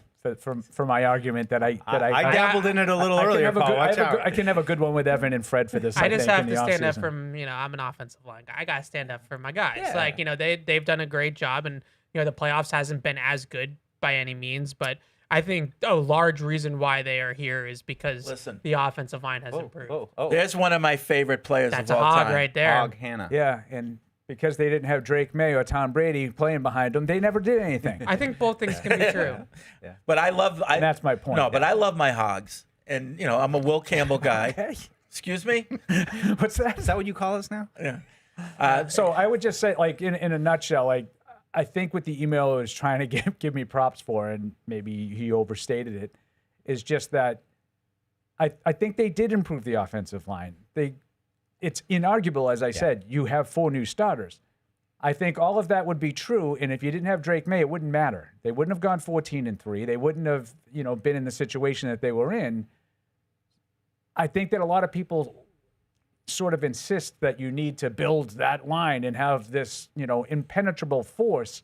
It doesn't matter if the quarterback, like Drake Maye is the reason why they won a lot of the games they won in the regular season. Now, the defense is the reason why they're winning in the playoffs. So if you want to say that's like defense championships, all that stuff, I mean, they won 3 games in the playoffs because the defense was dominant, all 3 games. Yeah, and my only point was I think we're on the same page. It's just that I think you need to be functional up front. Yeah. I think if you're a disaster on the offensive line, that's hard to overcome. They just sent 2 teams home that are a disaster on the offensive line with the Chargers and the Texans, right? So like it's hard to overcome even for the great quarterbacks unless you have like a Burrow, Mahomes level great. It's hard to overcome. Yep. Go to Joe in Chicago. What's up, Joe? Joe. Joe. Yeah, Joe, you're in Chicago? Hey, Joe. No? Okay. Joe is gone. Let's go to Danny in Daytona. Hey, Danny. Hey, guys. Can you guys hear me? Paul, Fred. Yeah. What's going on, Danny? Hey, what's going on? Paul, I got to chime in on a couple things to you, and you too, Fred and Evan. Couple of these takes. So I want to start off with Bryce Behringer, I called in about this all season long. You remember this, Paul. That guy's got to go after the offseason. He is horrendous. He's been horrendous since Bill drafted him. He's so inconsistent, and we all saw on prime time how horrendous. He cannot stay on the roster. So that's number one. He's got to go. Number two, I don't know if you guys saw the interview with Vrabel and Bill Cowher. If you haven't, go watch that. They showed it before the game. Vrabel showing him his authenticity as a coach. It was a really good talk. Vrabel talked about how he didn't start for 4 years in the Steelers and then coming here and playing for 8 years and then going to Kansas City. It was a really good interview. The other thing, Bill Belichick getting snubbed. Even Patrick Mahomes chimed in on Twitter and whatnot. He said that's ridiculous. And even the longtime head coach and Fox Sports analyst that was with Johnson, that was with the Cowboys, he chimes in, gave Darryl two Johnson. cents, said that was ridiculous. Jimmy Johnson. Oh, Jimmy Johnson. Yeah, I mean, that's the thing. Players that went up against him, you heard from. That's the mark of that. You know, come on. Everybody. Yeah, and then the last thing I have for you guys, I don't know if you guys saw this on ESPN. They put in Greeny put his top 5 reclamations. Paul, you and Fred would probably remember this. Do you guys remember it was the Jimmy Plunkett. He was drafted by the Patriots, was terrible with the Patriots, went to the 49ers, was terrible with the 49ers, goes to the Raiders and wins 2 Super Bowls with them. And then they were making that comparison with Sam Darnold, how he flamed out in all those locations. And then the same thing with, what's his name that was with the... Yeah. Do you see any similarities between Darnold and Plunkett's career? I mean, not really, but I will say that he was not good, and then he went to Oakland and won games. I would say Darnold has been much better the last 2 years than Jim Plunkett ever played for the Raiders. Like, I think Darnold played, I mean... different era. Yeah, but I'm just talking about Darnold has had more to do with the team winning the last 2 years than Plunkett did in Oakland. No, they had a lot of talent. Yeah. And they just... and they basically gave that a scenario that there's 2 ways to do it. You don't always need this. You know, they gave good examples. The Patriots put together a good roster, and they're winning young with managing the salary cap with Drake Maye. And then they said, look how Seattle's doing it. So there's not 2 ways. Everyone thinks it's just draft a young quarterback. There's a lot of similarities. The Patriots spent a ton of money in the offseason. That was I read. They got their quarterbacks. Who wrote differently, that? Was it you? I think it might have been another one of your boy there, Solak. Good. Just sort of talking about how like the whole Thanks, Danny. free agent thing that everybody poo-poos. Like no, like they showed you spend money, you be aggressive, and you can win doing that. They overhauled the roster. It's changing. It's like a 50% turnover rate. That's changing a lot, I would say, in terms of free agency. Especially just like improving like the floor of the roster, the talent floor, because is some of these guys that they sign aren't superstar players, but they're at least above league average starters, or they're so much better than the guys they're replacing too, and just getting that back to average can really help a team a lot, and I think that's where free agency comes in. But I think that with Darnold, I remember, I was living out in LA at the time when he was at USC. So I saw him. I loved 4 or him at 5 USC. games. I saw him against Penn State in that bowl game. I think it was like the Rose Bowl. I was at that game, and I would have sworn to the moon that he was going to be a franchise quarterback based off of how he looked at USC. And he goes to the Jets, and they kind of ruined him. Like, I call for what it was. Like, I give him a lot of credit to finally break through in Minnesota, and then to have the courage to leave there. And I know, similar offenses and stuff, but, we've been to a few different stops. You feel like you get to Minnesota, it feels like it works. Did they offer to bring him back, or was that just, we know J.J. McCarthy's ready to step up? They did, but he knew that McCarthy was waiting in the wings and didn't want to. So it's another leap of faith for him a little bit to go to Seattle, and it's worked out. And it's who a he credits remarkable for story. saving his career, right? Kevin O'Connell? KOC? His Evan? guy. Kyle Shanahan. Oh. The year he spent as the backup in San Francisco. Yeah. He credits that with sort of resurrecting his career. It's really interesting, and I think the Patriots are kind of a little bit of a foil to this, but Sam Darnold's been in a West Coast offense since the 49ers, so he goes from Kyle Shanahan to KOC to Clint Kubiak. So he's been in the same system. On the other side of the ball with Seattle's defense, like Mike McDonald, Jesse Minter, like those guys are now like the bells of the ball in terms of how to scheme defense. And so now everybody's trying to replicate the schemes that Seattle is running on both sides of the ball, the West Coast offense scheme, and then the way that they play defense. The Patriots are kind of the opposite. Like the Patriots are running still the EP system with Josh McDaniels. I don't even know what to call what they do on defense. It's like kind of a combination of Bill Belichick's, defense with what he learned, what Vrabel has learned in other stops. It's kind of like a, melting pot of like different concepts. So it's interesting. Like Seattle is like the way that everybody wants to like play now, like the way they structure everything. It's the guy Cody Alexander. I'd be interested in one of these real in the weeds, nerdy defensive film types if they had a write-up of what are the roots of this defense. Yeah, I was just talking to Cody yesterday, and I asked him, like, point me in the direction of some of the things you've written or said about Mike McDonald. Yeah. Teach me. And so he did, and I can share those links, but his Coach A is his Twitter handle. He's really, really well-versed in defensive football and terminology and all that kind of stuff. And I think one of the things that I was reading in his that really stood out was they don't blitz a lot, but when they do, it's really good. Seattle, you mean? Yeah, Seattle doesn't have a high blitz rate, but when they do blitz, they are extremely effective at it. I saw one rep, and I saw they blitz both corners. They blitz both corners at the same time. It's like that kind of crazy called stuff. Like Chucky or something like that. They call it. I've never seen anything like it. But, crazy clown. Yeah. Rick in Louisville, question for Evan. Or anyone can ask it. Answer. I've heard more than one guru comment that Sam Darnold's numbers drop a ton when being pressured, more than most, like towards the bottom of the league. Is this true? No. I mean, like they drop, like every quarterback does, and like I definitely think that's what you could do against any quarterback. Is you can't let any NFL quarterback sit in clean pockets all day. But he's more like middle of the pack, I would say, in terms of like, whether you want to go passer rating, EPA against pressure, which, is where this time of year, you're playing in the Super Bowl. It's not going to be Cam Ward, who's 32nd in the league in passer rating under pressure. It's going to be, he's only 16th in passer rating under pressure, but when he's clean, he's second, so those are the splits that you look at.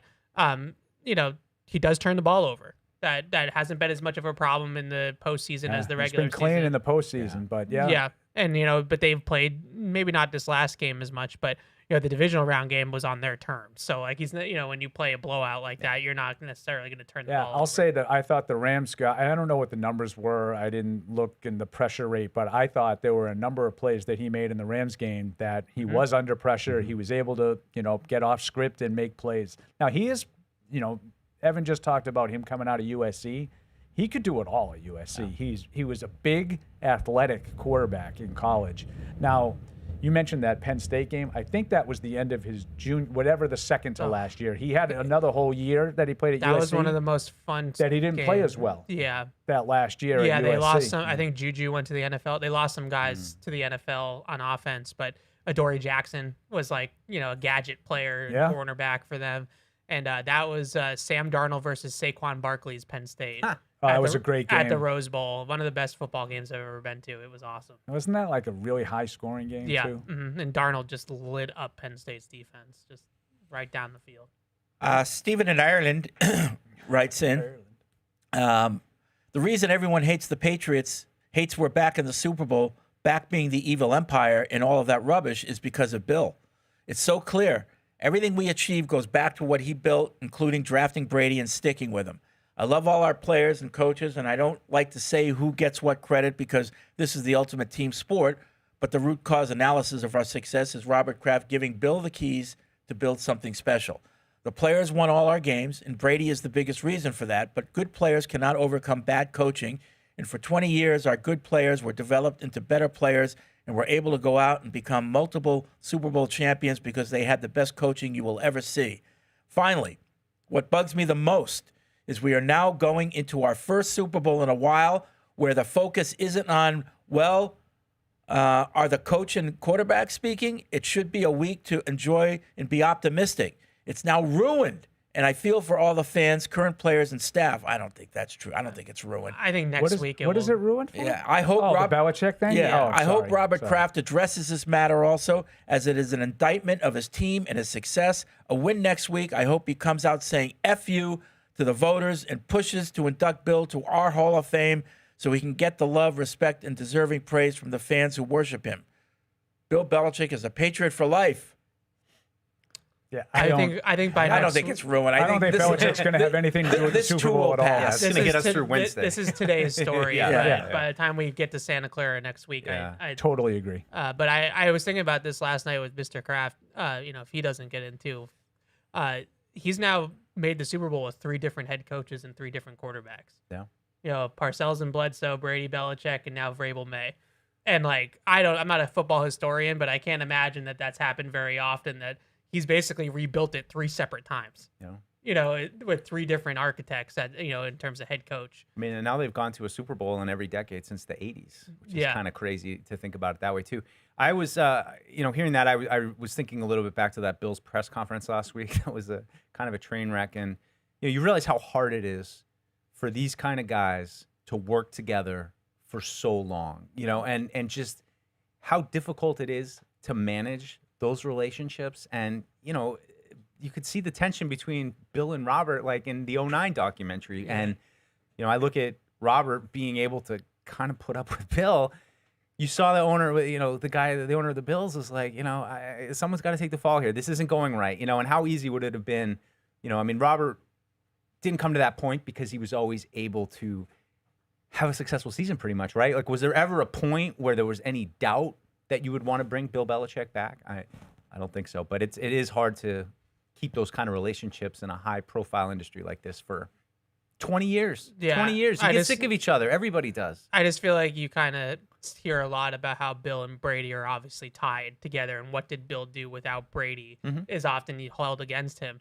Well, Mr. Kraft's done it with 3 different people now, right? You can't, that isn't, I know he's only won his 6 Super Bowls with Bill Belichick and Tom Brady, but if they win in 10 days, then that's not even true anymore. Yeah. So at some point, it's like, how many more times does he have to do it? This is his 11th Super Bowl that he's gotten his franchise to.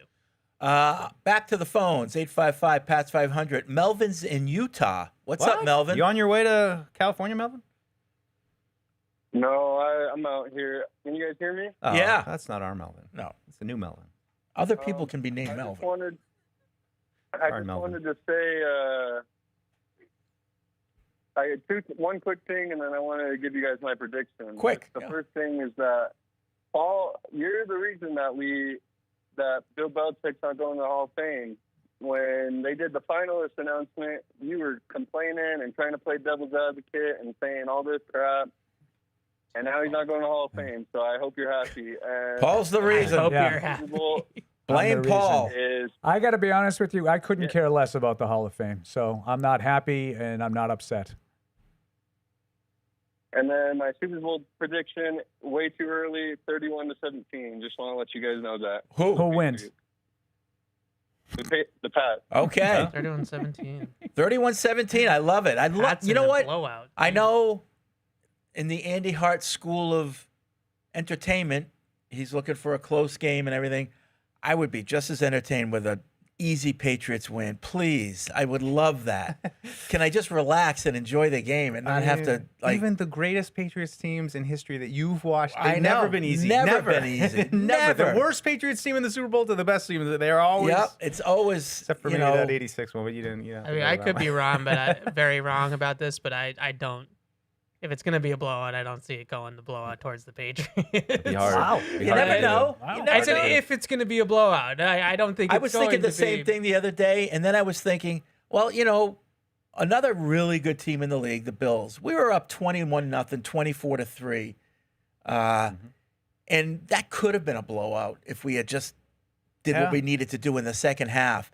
And I think that they're probably not as good as the Seahawks, but in terms offensively, I think they have just as much power. I think they're better than Seattle Offensively, yeah. right. So, if we did it against them, maybe we could do that against the Seahawks. I think and this time, we take care of business in the second half. It does help that, I think that Seattle team playing at home is is a totally different animal. They for got the them. 12s. Yeah, like that stadium is. You want to talk about home field advantages? That is great. a legit home field advantage, and it's closer to Seattle certainly than it is to Boston. They're going to have an advantage. I think they're going to have an advantage, but it's not going to be like playing in front of the 12s in Seattle. Can I just ask you guys, if you had to say Bills against the Seahawks on a neutral field, who do you think wins? Seahawks. I think it's a good game. I think it's a blowout. I think Seattle would kill them. I don't know about that. I think Seattle would kill them. I think they would do enough defensively to slow down James Cook, and you pick your wide receiver you want to try to throw the ball to, and that's one of the silver linings. Because you don't run on him. Yeah, I mean, it's not just hoping Darnold turns into a pumpkin. It's just that Darnold isn't one of those guys that you feel like you got to lead with 8 seconds but he's left, efficient. and he's still gonna. I mean, it's maybe he plays that. That game, to me and, would be the only you know path what I mean? to victory for the Bills, is if Darnold had one of those games, and he did it. I mean, he had the first Rams game. He threw 4 picks, so he can do it. He's still. I mean, that's still in him a little bit, but even just I don't want to have to rely on that. If getting down to the end of the game and feeling like you have a lead, and not to say I would be relaxed because y'all know me now. I'm going to be littered with anxiety during the game, but. It's just not have that feeling with Josh Allen where it's like until the clock hits 0, Yeah, I'm it not would even all gonna depend on think what the about score it, was. you If it know? was like a game like Sunday, I wouldn't think that Sam Darnold's all of a sudden going to put a drive together now and win 14-10. Yeah. But, if it's a game like that Bills game was 35-31, I'll take the offense. And then the other side, how do they deal with JSN? And is Gonzo get on him? And Gonzo's just so athletic, and I've been so impressed with JSN this year of how athletic he is. Like, that's a really fun matchup to watch. And we said it all season long. We're like, wait till we get to the playoffs. Then you're going to be glad you got Christian Gonzalez. I'm not saying that he's going to follow JSN around. He's been good in the playoffs. But he's been good. And when you I'm go going to into a send John matchup like Galuli this, to one of their availabilities. If they got it, if you can. Remember him? I remember Galul. It's Jeff, right? Jeff Galul. All right, I got you. Tanya Harding. I worry about how much they move JSN around. Yeah. I don't.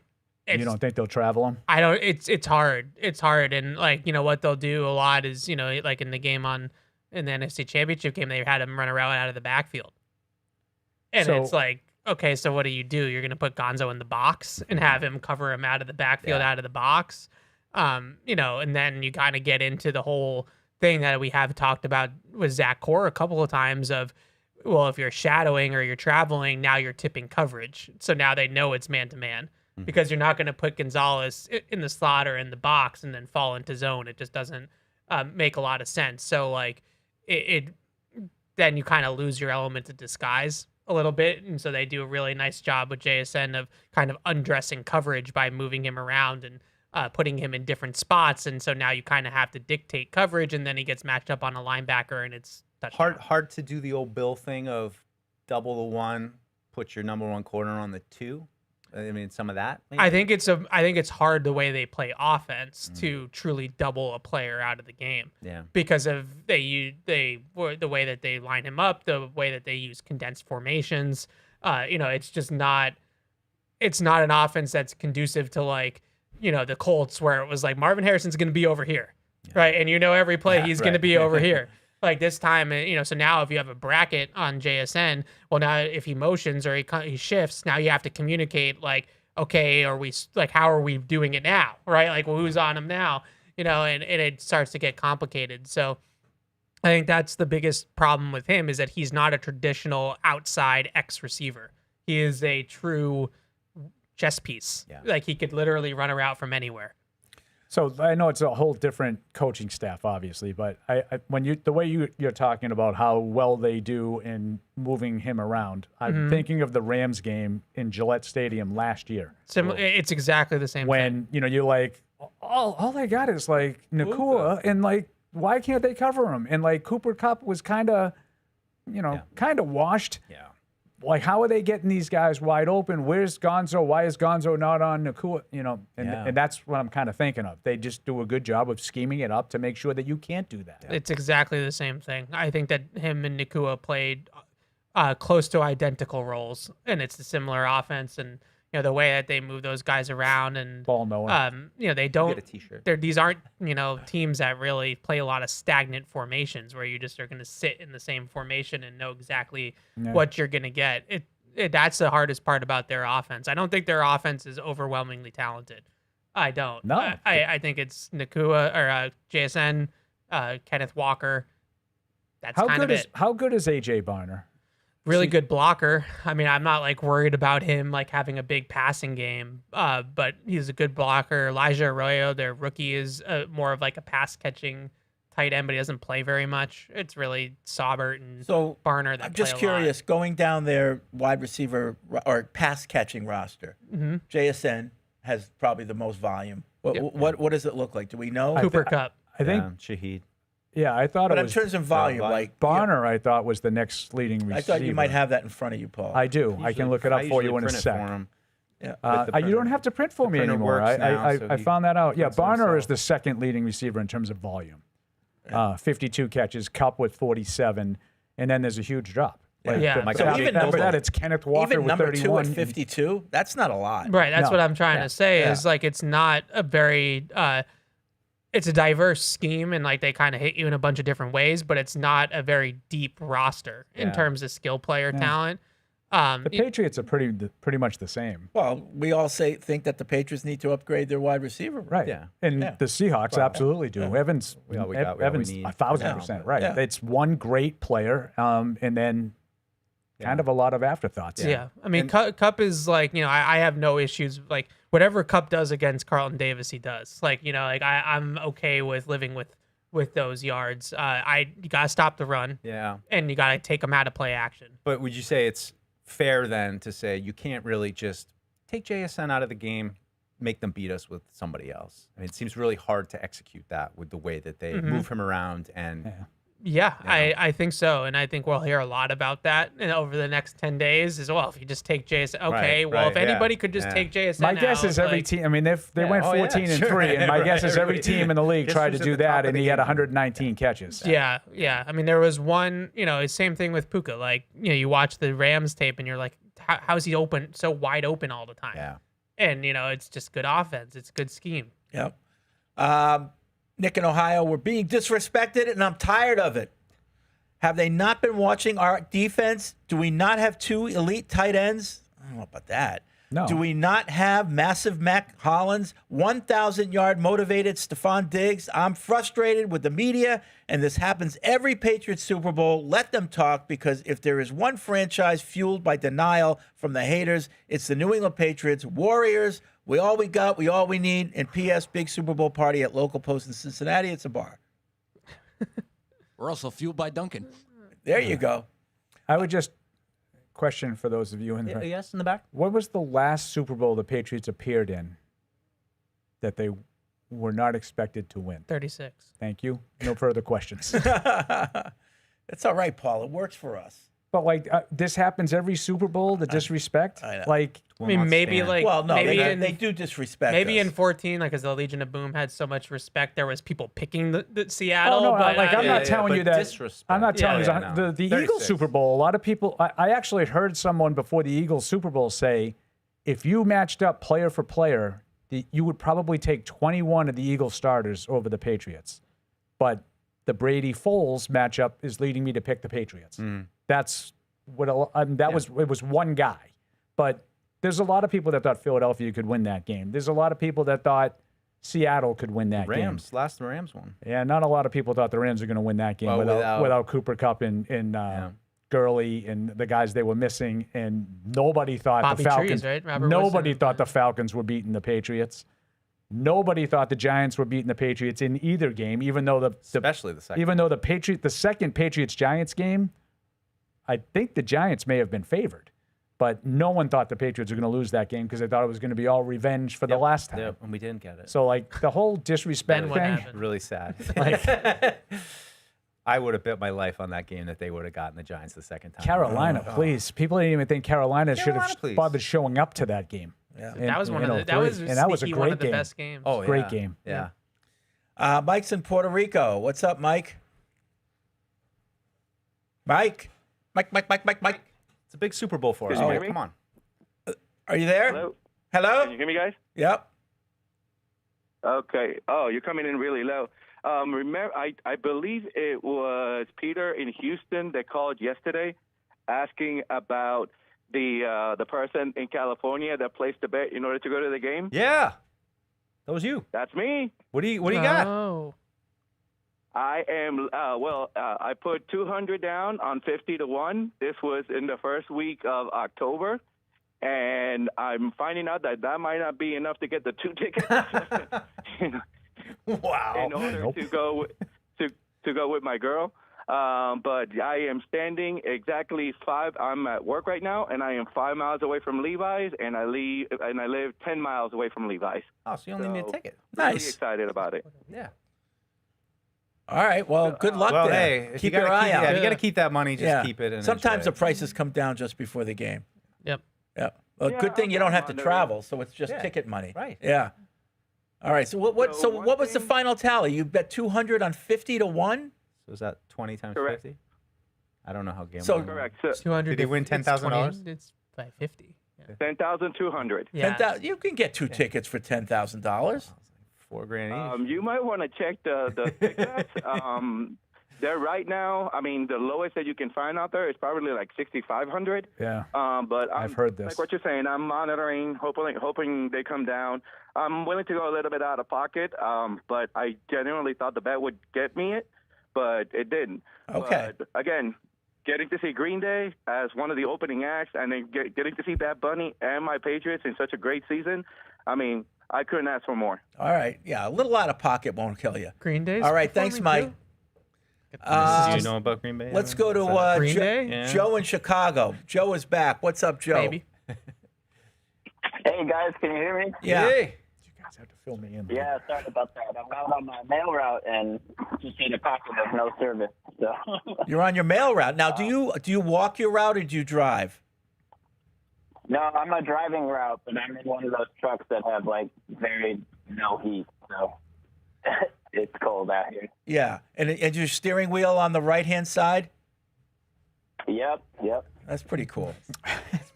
Yeah, that feels Very like European. I'm every day.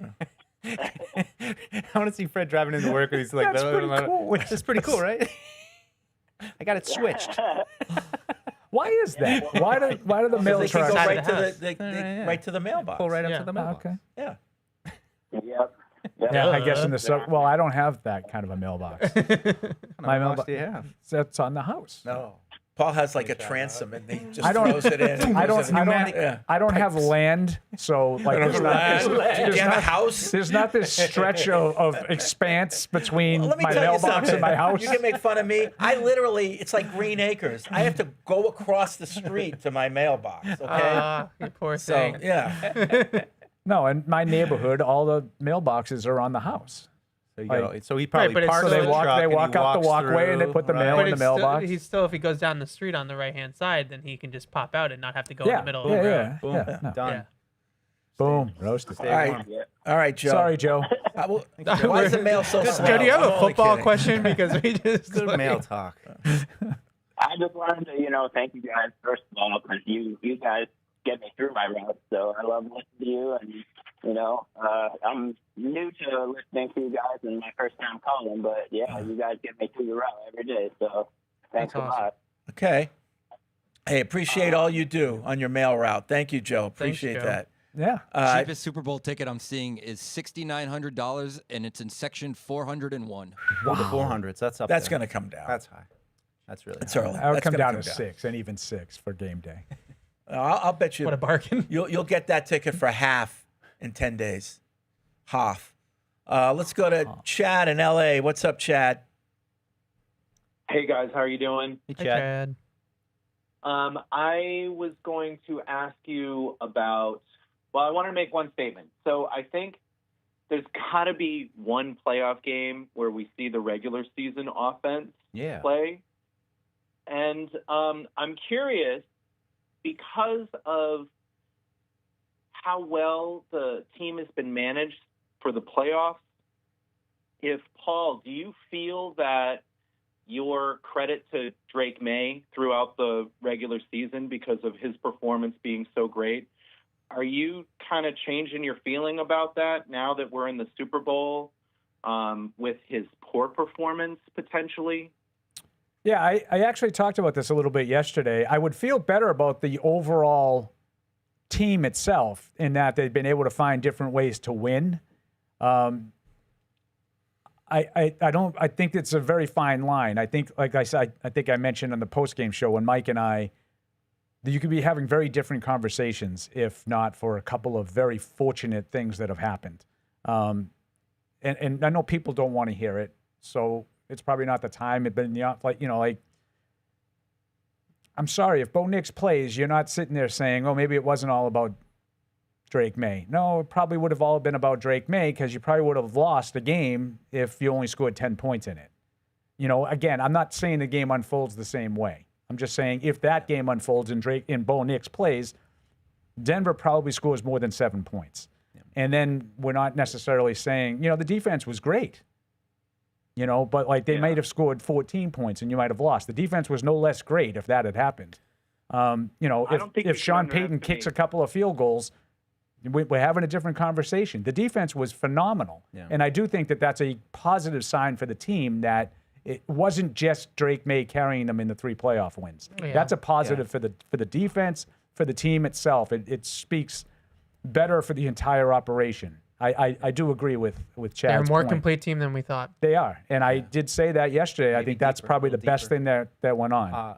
I don't know about the deep thing. You say that a lot. I don't necessarily agree with that. But well, guys that did okay when they got in there. That's all. I just don't think. Real quick, too, you can't underestimate the weather either. Oh, the weather had a big part in it. Yeah, for the other team, too. Snow blowing in your eyes, there's nothing you can do. Yeah, no. Okay, so should I not credit the defense then? Well, that's what I thought. They did absolutely the maximum they could possibly do under the circumstances, I guess. I think the defense has been phenomenal in all 3 games. Did the weather help them? Of course it did. But I think the defense played really well in all 3 games. Yep. They had to win, whether it was because weather impacted or not. They had to win a defensive game, and they did 3 times. Would you say these 3 playoff games have altered how you view the offseason, and you now think things need to be done that you might not have thought going into this? That's a great question. I don't know the answer. No, it's a great question. A little bit offensively, I think. I think they need another guy at receiver. But you thought that before. I did, but I might think more strongly about it. I don't know. On the way that's fair, Fred. I think that whether it's a tight end or it's a receiver, it doesn't matter. They need another impact playmaker on offense. But I think this game might have. But I felt that before this game. Yeah, Deuce brought up the tight ends yesterday, along with Evan. You were talking about they need the dude on the outside. Yeah. Either way, I'm not picky in terms of if it's Gronk or if it's Randy Moss. It doesn't both are you build it different, but it's both great. I think defensively, the one guy that's changed my mind is Caleb on Chason. What are you going to do with him? He's a free agent at the end of the year. With this playoff run, he's going to get the Milton Williams treatment probably. He became harder to resign. Yeah, he's a former first-round pick that's kind of realizing his potential under a good coaching staff and is having the run of his life right now. You have to hope that he just loves it here so much. That's what I'm so interested in is does he really love it here? And it does seem like he's got a good relationship. Now, either way, you got to give him a lot of money. Either way, you got to give him a lot of money. And Landry falling off due to injury, is he going to suddenly find the fountain of youth? Edge is a huge need, and you've already had a guy in-house that can do it. I think that they'd be smart to make him chase on a focus. I don't think there's anybody else out there on the market that's super appealing, but I'd pair him, and then I'd have a high-round draft pick too at that position. Even if he's not the player that he's been in the playoffs and he's closer to what he was in the regular season, that's still a starting caliber edge rusher. And I feel like it's a little bit like what they did with the offensive line a couple of years ago. If he walks, well, now you need 2 starting edge rushers, and you've kind of created this, another hole in the boat, Joe so to Tooney, speak. Shaq Mason? Right. So, I feel like with Chason, even if you overpay him a little bit for the player he was in the regular season, if he's capable of this in the playoffs, that's where you're going to be, hopefully, a lot, moving forward. So I think one thing that's changed for me this season, too, is just I'm probably going to lean more towards bigger receivers because I think that's what Drake likes. Agreed. I'm staying away from small, shifty, no offense to Pop Douglas, but it doesn't seem like he has a good rapport You with okay those. with that, Fred? No, I would much prefer Drake get more used to smaller receivers. Not have to say. There's we don't want to waste that kind of talent. There's a happy medium between 5'8" and 6'4", right? It doesn't. Keyshawn Bootie's not 6'4", he's 6'1". But I agree. I think watching him throw the ball to Mac Hollins specifically, you see how comfortable he is because he does have that catch radius that he doesn't have to be perfect. Yeah. I also I wonder about, and this is definitely something Paul will laugh about, but the fullback position of you just kind of had Jack West over here and he filled in and he, can you we get, got that covered. Well, yeah, I know. What's his face is coming back. We got Brock Lampy's coming back. I know that there's only one. If they had a true fullback, they may have gone 15-2 instead of 14-3. Right. But I know there's only one Kyle Juszczyk, but is it too much to ask to find a guy who can make some plays at that position? Would you rather get a fullback or improve the offensive line? Your question. Oh, yeah, the offensive line, too. They have a fullback. They're fine. Yeah, he'll be back next year. He'll be back. But it's like the same thing where it's like, Tonga. is he any good? I don't know. It's don't listen to this. You're but right. TE2. I didn't say anything. You're the second tight end, too. Lars in Boston writes, Paul predicted the Patriots in the Super Bowl during week 1 of the preseason. At the 1 minute, 20-second mark into the post-game podcast after the Commanders preseason game, Paul interrupts Deuce and declares, I don't want to get lost with the preseason game, but I think they're going to the Super Bowl. Check the archives. Give him flowers. Bravo, Paul. Matt, dig it up. See, every once in a while, smart-ass Paul comes through. I wasn't being snarky at all on that one. Not snarky at all. Chris writes in, yesterday you mentioned Mac Hollins talking about Warriors come out to play, and it reminded me of a military tribute song that fits perfectly with the Patriots Warrior ethos. I'd love to see someone rework it into the Patriots entrance song at Foxborough, talk about psyching the other team out. I don't know what it is. He's got a YouTube link. We're not going to go to that. As we head into the Super Bowl, which matchup or position battle is going to keep you up at night until the game finally decides it? Blocking. And thank you for your service, by the way. Defensive line against the Patriots offensive line's the game. Yeah. I mean, the one thing that I find that's a little bit comforting about it is that they win a lot with scheme and a lot with games or stunts up front. And usually, not always, but usually when you have as much line movement as they do against mobile quarterbacks, it can be problematic because it's aggressive and you can lose your gaps and you can get out of position. And I think there are opportunities that you see on film with Stafford's not exactly the guy that's going to do that. That maybe that he can get out of the pocket, and I don't know if he's going to be able to throw, but at least the rushing that we've seen in the playoffs maybe can continue at a high level, and maybe he does hit one as a thrower out of structure, which could be big. I'd love to see him get back to that play. Just make this a great Super Bowl to watch. Get the whole NFL world excited about this kid and his potential and his skill. But it ain't going to be easy. I love all these defenses. They're all different. And, they all have different talent in different spots. And, this one is funny because I don't think it's the most talented, but it's the best. It's the one that plays the best together. It's the deepest. Yeah. They're 7-8 deep on the defensive line. They have a deep secondary. I think it's probably the most complete personnel wise. Yeah. But they, like I said, they're aggressive. They're going to come after them. Their turnaround was pretty remarkable. They fire Carroll. They get rid of what's his name? Geno Smith. Yeah. And so people didn't know what they were going to do.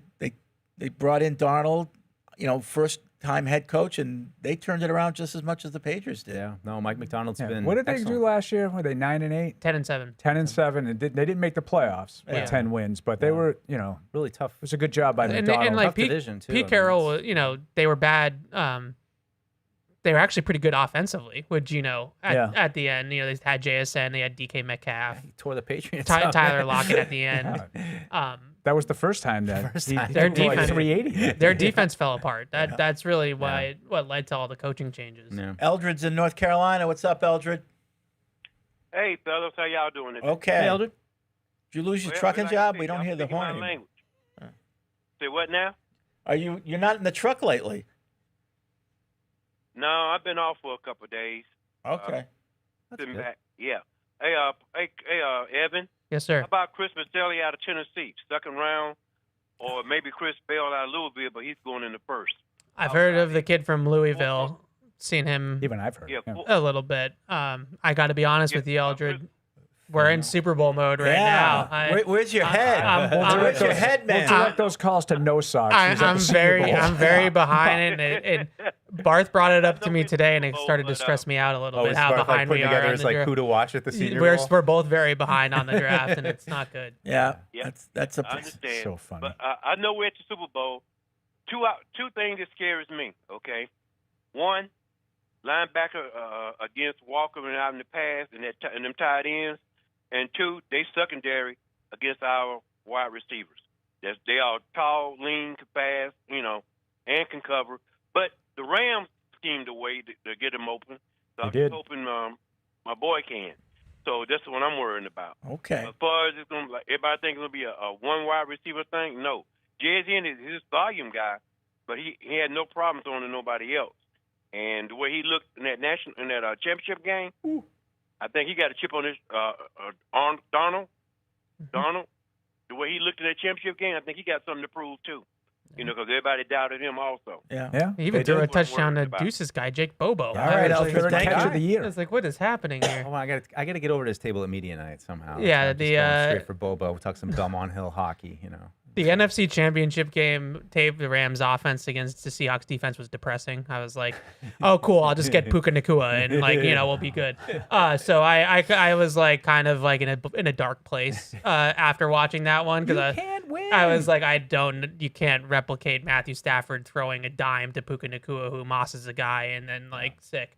But the regular season game against Rams Seahawks, the one that went to overtime in Seattle towards the end of the season, there was a lot of open receivers on that tape, wide open receivers. And Tampa must have done something against them because they had a high score. That was a long time ago, but yeah. No, I agree. Yeah, but the Seattle one, the Rams one during the regular season, I think it was week 16, that went to overtime.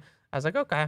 All right, here's some things. There are some outliers, right? Yeah. It's 17, 17, 13, 20, 38 against Tampa. 12, 19, 14, 22, 21, 24, 0, 9, 16, 37 against the Rams. Yeah, 10 and 3. It's like 2 bad games all year. Yeah. The Rams, that game was like, I found some peace in that game. I was like, holes.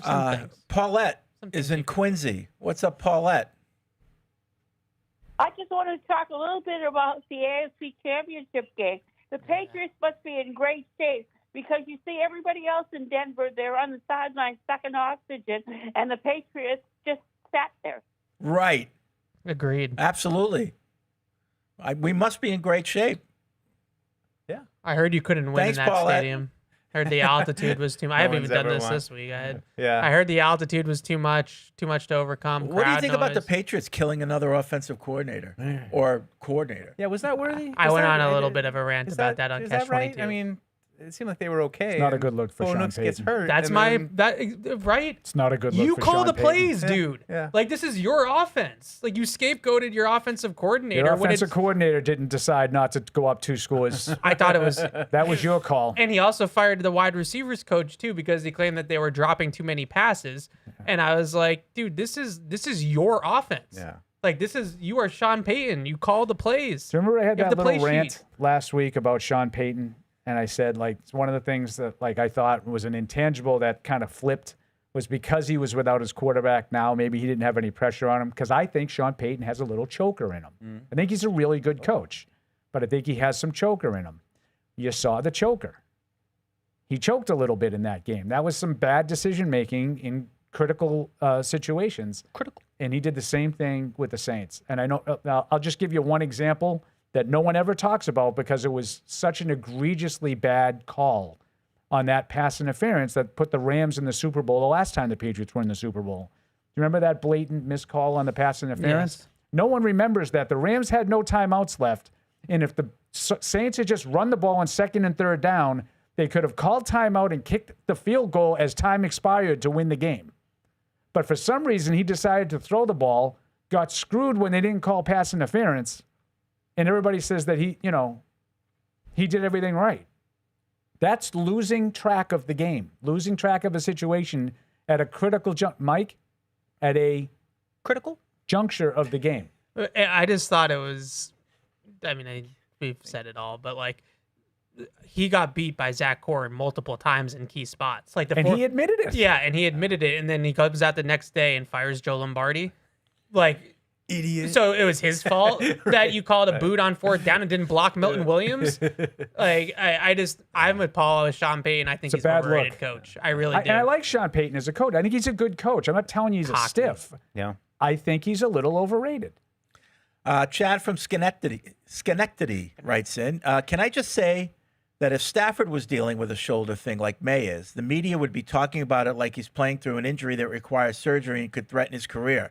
With Maye, it's mild to no concern from national media and will get brushed off.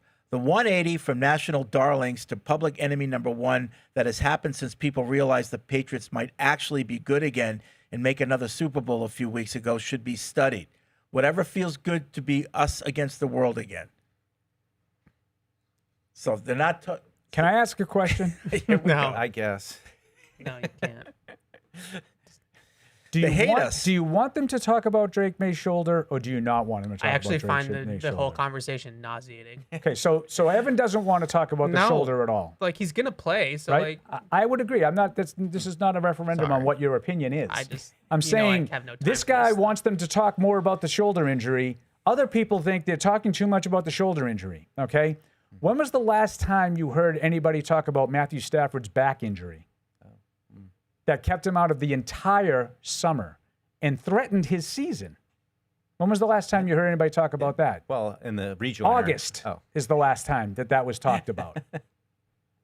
Correct? Right. Did anybody talk about that in the AFC Championship game when we were watching? And that I he's heard. doing all of this with this back problem. Yeah. Like his career almost ended in August. There was questions of whether or not he was going to be able to play this season at all. Yeah.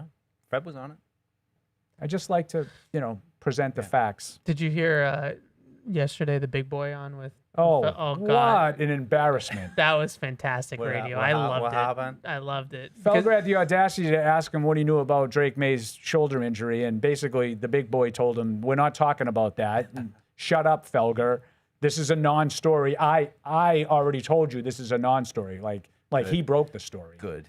Like, I just enjoy it. He's whenever- reporting for people he trusts. what an It's not gonna be an unbelievable, issue. what an unbelievable baby. I just love when people, yell at Felger. It just... Felger just laughs. It's so funny. Alex and Lowell, not able to listen live, so apologies if this has been discussed. Thinking about how the offense has been in a lull this postseason, it got me wondering if Josh McDaniels has any tricks up his sleeve for Marcus Jones in the Super Bowl. I think the offense will turn things around regardless in 2 weeks, but if we get desperate against Seattle, it might be worth to have a play or two in hand for Jones. Good wrinkle.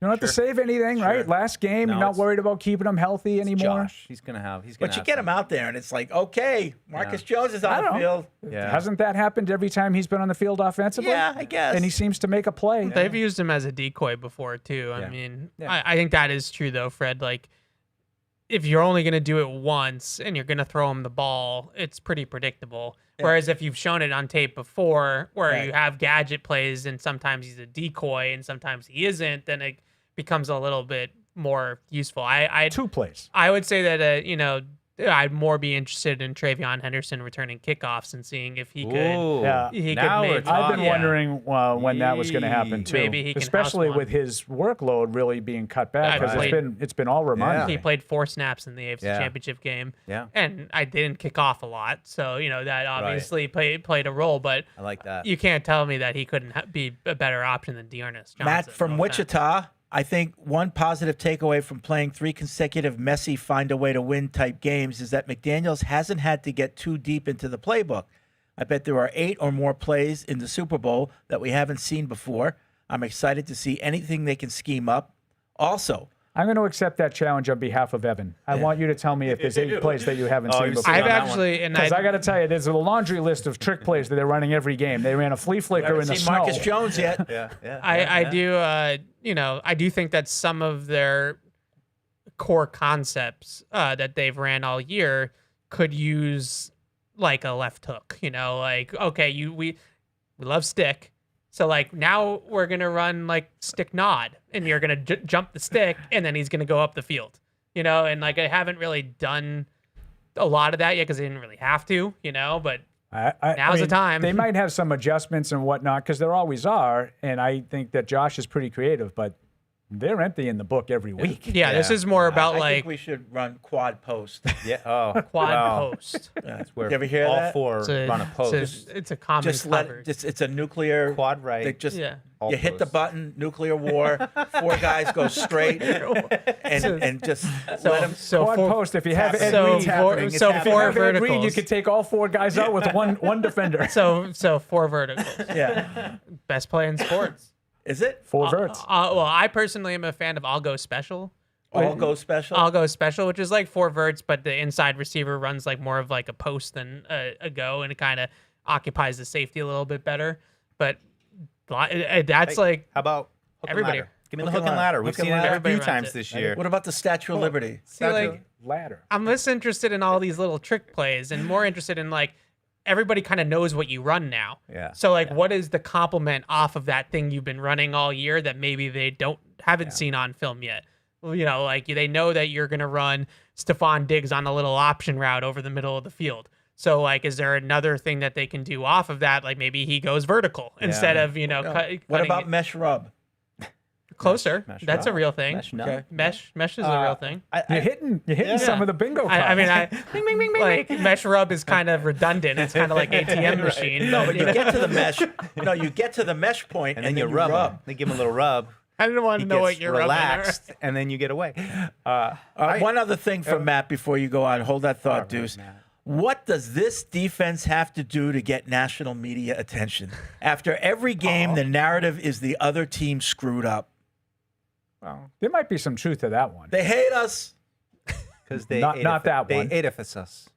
They're jealous of us. If you're gonna go with the hate us angle, Bill Belichick not being a first ballot Hall of Famer is definitely more than the defense getting disrespected. No, I was just gonna say I think it'd be a good question for Josh of just what have you learned over the course of going to so many Super Bowls about what you need in your game plan? Like, what would you take into your game plan now that maybe those first couple times you were like, shoot. I mean, a classic example was having like a bunch of 2-point plays. I think they said, we had a bunch of 2-point plays in or whatever. But no, knowing no, you got it wrong. You got it wrong. It's because they knew, Mike, it was going to be a high-scoring game, and they were going to need extra 2-point plays. Well, at least you know what you need. Right? That's another whole argument all in itself. Also, like 4th down. Now I think that I find that so fascinating. Now that teams are going for it more on 4th down, you need more 4th down plays. Like you needed like you might go into a game with like 1 or 2 4th and 1 plays for like a gotta have it drive. But now if Mike Vrabel says Josh in the first half, it's 4th and 1, we're going for it. Yeah. Something we probably we're coming to the end today, but something I've been meaning to bring up. We need to teach Drake Maye how to sneak. Oh, he's not a good sneaker yet. No, he's not a good sneaker Short yet. yardage hasn't been good. No. These are the things that you wish that situation was a little bit different. Reminded me of the 4th and 1. With Brady, he's got to be a better sneaker. Teach him how to play in the cold. Yeah. Teach him how to sneak. Like these little things that if he wasn't a part owner of the Raiders, then maybe he could help out. All right, listen, we got to go. We got a lot to do. We'll be back tomorrow with our Thursday edition. No picks, so we don't have to hurry. We'll think of something good to do. We'll do the autopilot. Co-pilot question of the week coming up. The autopilot question of the week. Paul. We'll find a good one for him. All right, we'll see you tomorrow. Hey, this is Alex. Thanks for tuning into the show. If you really want to help us, make sure you like us on Apple Podcasts, Spotify, or wherever you get your podcasts. Also, make sure you follow us on the New England Patriots YouTube channel to see this show and everything else we do here at the Patriots. Thanks a lot.